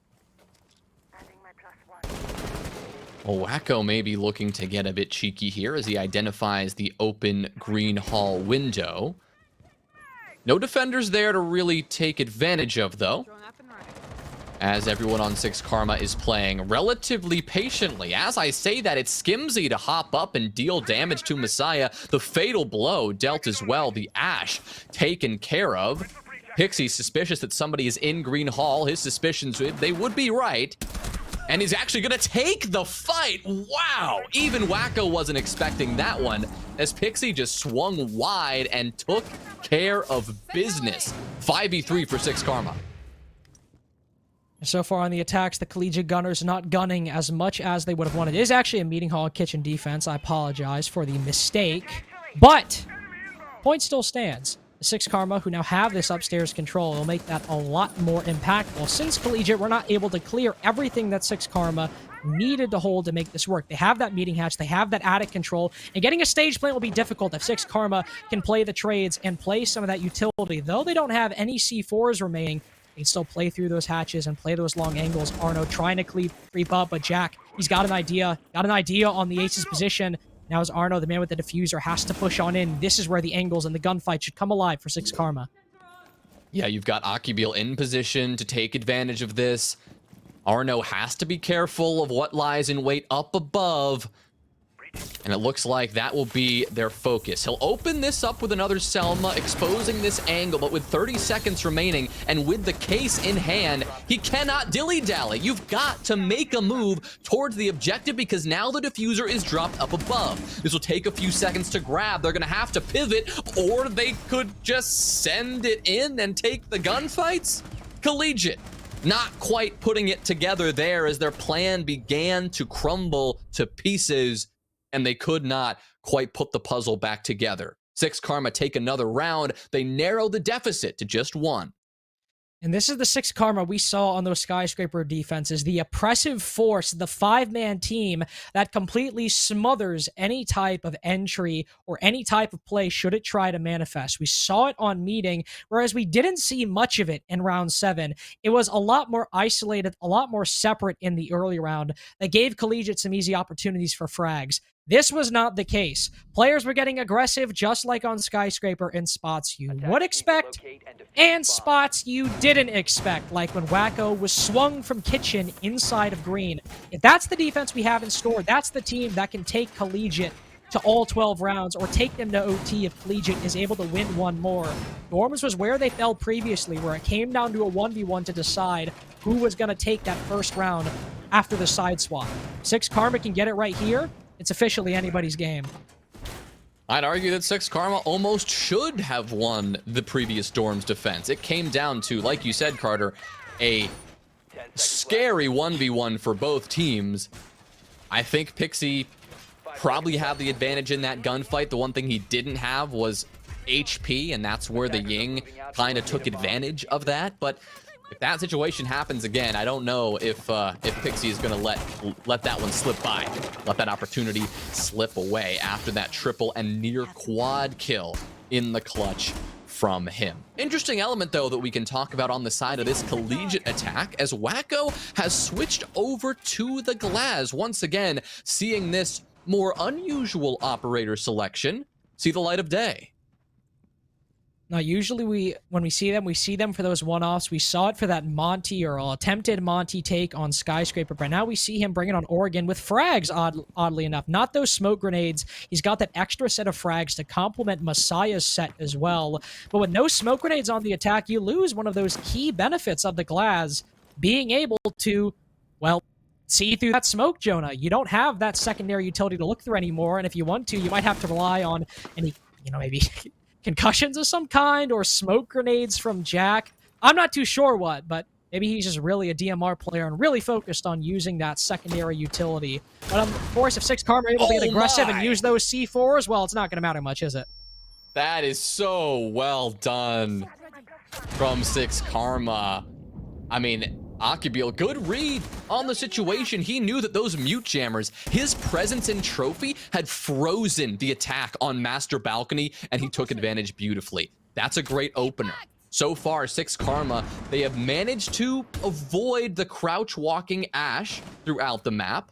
Mustard, who still lies down below, has yet to make much of an impact. The only thing the Ash is really doing right now is letting her team struggle on the site without her, leaving them out to dry essentially, because now on the site it's not a 3v5, it's a 2v5 with Mustard all the way downstairs, essentially chalking this round up at this point. Arno gone, a triple kill for Akibil, and Mustard is only now going to join her fallen comrades up above. Goyo, the Vulcan canister detonating, and Mustard caught down to 1 HP and caught out in the open. It is morphed to close it out, and with that beautiful round from the defense, 6 Karma will tie up the score at 5s. And accomplish a flawless site rotation as well. At least they've got that 3 in a row. They haven't won every site without loss. They did lose that first Storm's attack, but they've now won all 3 of their sites in a row, and we will have a timeout from Collegiate as a result. Likely good, because 6 Karma, not only do they have the momentum now, but they have regained that defensive prowess and strength they had on Skyscraper that got them that 5-1 half, and that is a scary force to be reckoned with, especially on Oregon, another map where the defense tends to fare a lot better. And so far, Jonah, I mean, 4 rounds in a row, 6 Karma have been able to win that opening pick. First round, it was traded, but every single round, they've got it. And for rounds 8, 9, and 10, it was not traded by Collegiate. They are getting these openings, able to make use of the intel or the intel denial, Solus or not, and then completely shut Collegiate at the door and at the gate before the attack can get anything going. It's working. It's working. Those adjustments from 6 Karma are working wonders. I mean, Collegiate in round number 10, they made, minimal progress. And like you said, it was a combination of that aggressiveness, but also the awareness of what was going on. It was unclear if 6 Karma had information on the Ash down below, but it was clear that they knew what was going on the top floor. They knew what was going on elsewhere on the map. You got to give it up to that trophy hold, putting that shield in position to deny that easy master entry, taking care of those drones, denying that intel, and at the same time, taking advantage of that moment to get that C4 and to get a little bit aggressive where they feel like they need to. Really good ability from 6 Karma there to vary it up, that strategy, to show a patient, methodical hold, and then to maybe surprise Collegiate with a daring move like that C4 toss or something like that. That's the kind of thing that if they can continue, I would not be shocked if not only they take the next round, but if they take the 12th and finish this one out in regulation. We've talked so much about 6 Karma and the adjustments that they have to make. I'd argue the onus now, it's on Collegiate. They have to make some changes. It's certainly on Collegiate. They're already moving away from that rush that we saw in round 8 when they just tried to send it in through bunker and through big tower and try to take the round fast and quick. They're going for the full clear this time. They're starting over by small tower with some players positioned at other parts of the map, but they're going for the traditional entry and trying to move in from the west side to the east. That's where the solos could come into play. That's also where Collegiate need to focus on tightening up that entry game, even if it doesn't involve getting a pick, making sure you're not succumbing to 6 Karma's aggression, playing those trades, not playing solo in a position like small tower or like meeting or security, for example. Then you're going to fare a much better chance moving into the mid round and the late round. 45 seconds in so far, Legion still have 7 of their drones, and most of 6 Karma has retreated. So when it comes to getting this control, as long as they're watching these stairwells for flanks, we should be in for a quiet about mid round, but for Collegiate, that's probably a good thing. But look at this. 6 Karma initially backed off, sure, but now they've retaken some control of Big Tower. They've worked their way up the tower stairs, and with the help of the scanner from Skimzy, they know that they're not being watched, that they got a little bit of map control for free here. When Wacko pivots, if Arno were to do the same, they could get in a load of trouble very quickly here if they don't realize this. Right now, they're not going to get in too much trouble. Maybe they've realized it, but more likely they're just focused on the site and they're not going to worry about tower for now. It appears they're going for a bit of a freezer crossfire. They're trying to get some pressure down below in laundry, so they can pretty much ignore tower, but they may get caught out elsewhere. Good nade from Messiah to respond to Akibiel's earlier kill. That'll return us to a 4v4, and now we can see that Collegiate, they're making their move. Osa shield down, Arno striking first here, taking care of Pixie, and now putting Jack in a bit of an awkward spot. Behind this deployable shield and now feeling the pressure. And they've been able to release some of that pressure, and now Jack in a very difficult position. He's got those Shemika grenades. Oh, what a shot with the Tachanka LMG. With everything looking up Collegiate, this now might be match point for 6 Karma. Mustard could still make something happen here. Got the shield. That's a lot of protection. But here come those Shumikas, forcing Mustard to get more active than he wants. Picks up 1 kill, but that's not enough. He's got to find 2 more. Skimzy around the other side denies it with the SMG-11, and 6 Karma take their 4th round unanswered. And I have to give it to Collegiate in that mid-round right there. They were really struggling to get one up over on 6 Karma because not only, of course, Akibiel getting that pick about minute left in the round, but because nothing was given by 6 Karma early on and Collegiate weren't able to get any kills, it was a 5v5, and that can often be how Oregon is, just a complete war of attrition in the final minute and a half to minute of the round. But they're able to get 2 kills on opposite sides of the arena, and that is the release they needed. That is what they needed to start moving in through Freezer and Big Tower. With that man advantage and with the remaining players in positions like Laundry or inside of Small Closet, they're going to be feeling a lot more pressure. And if you start converging on those positions with utility and guns, the trades could very well go your way. But 6 Karma have proven so far that when they take 1v1s, they're not 50-50. They're 60-40, 70-30, just because Akibiel is 8-1 and just that good. Because Skimzy is 6-0 since the rehost and just that good. And that's what defined that round. Collegiate had what they needed, but 6 Karma won some very key gunfights in some incredibly important positions. Yeah, just look, though, how one-sided this has been since the rehost. I mean, just in terms of fragging power, it's a staggering difference. I mean, Collegiate as a whole, they've got 5 kills. Skimzy has 6. Jack and Morphed and Pixie, they combine for 6. And on the other side, you've got Akibiel, who has 8 by himself. I did a little bit of wrong math there. Pixie, Jack, and Morph combined for 7. But you get the idea that they are fragging out in just a ridiculous way right now, and there's nothing that Collegiate are doing to slow them down. Maybe you could deny that run out, but Skimzy takes a little bit of damage and he hops right back in. Not daunted whatsoever. And it's a Jaeger as well. What are you going to do? Lose the utility you already placed? No, sure, it'll be an advantage to Collegiate, but in terms of the operator that's making that play, you're not at risk of losing a lot for your team beyond your presence on the field. But as we mentioned so far, who gets the opening pick tends to indicate, in this series in particular, who ends up winning the round. And it just so happened that 6 Karma is winning a lot of them. You want to put yourself in a position now as you're on the offsite as well, not meeting and kitchen. I always mix those up because kitchen is the same for both of them. Kitchen and dining this time.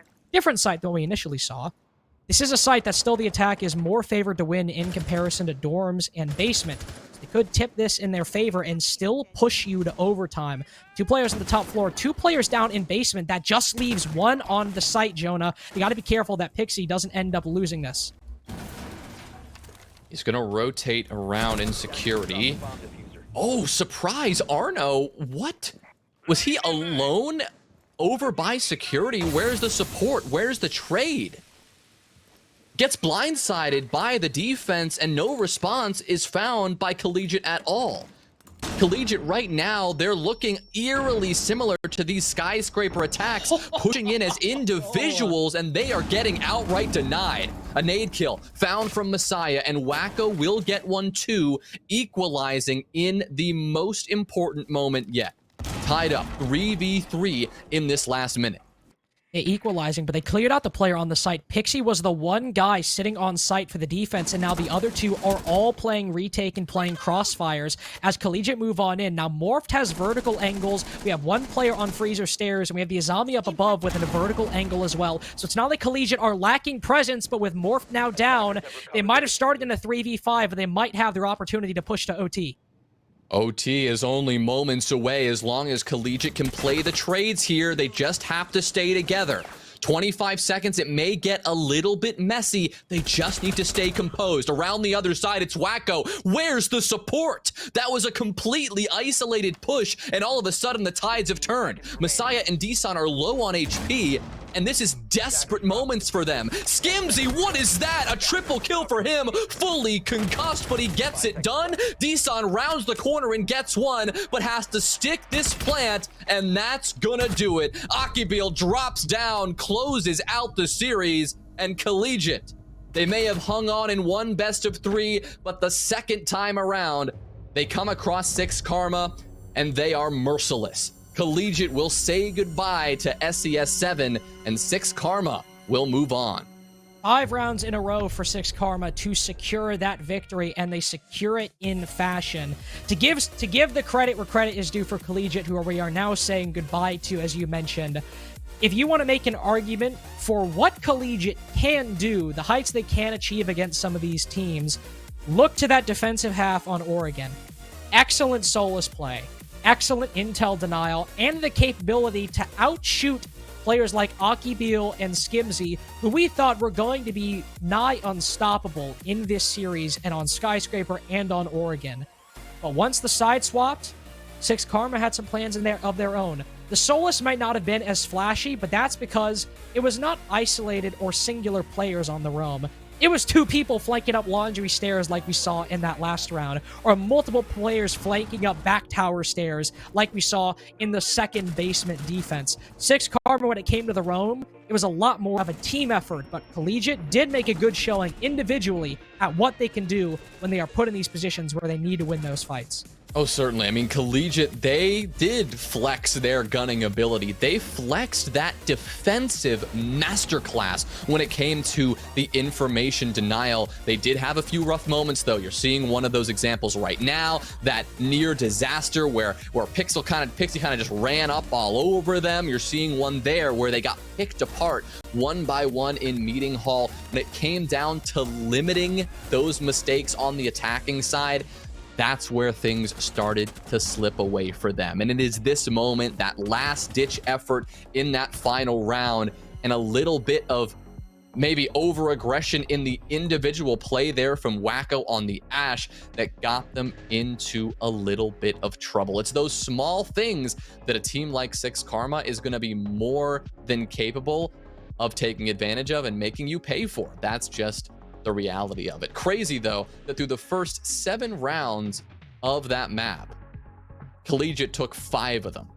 And then 6 Karma said, you know what, we're tired of it, and they didn't lose a single round after that. So definitely a very momentum-based game, a very streaky game that I'm confident 6 Karma are feeling pretty good about in the comeback in the end.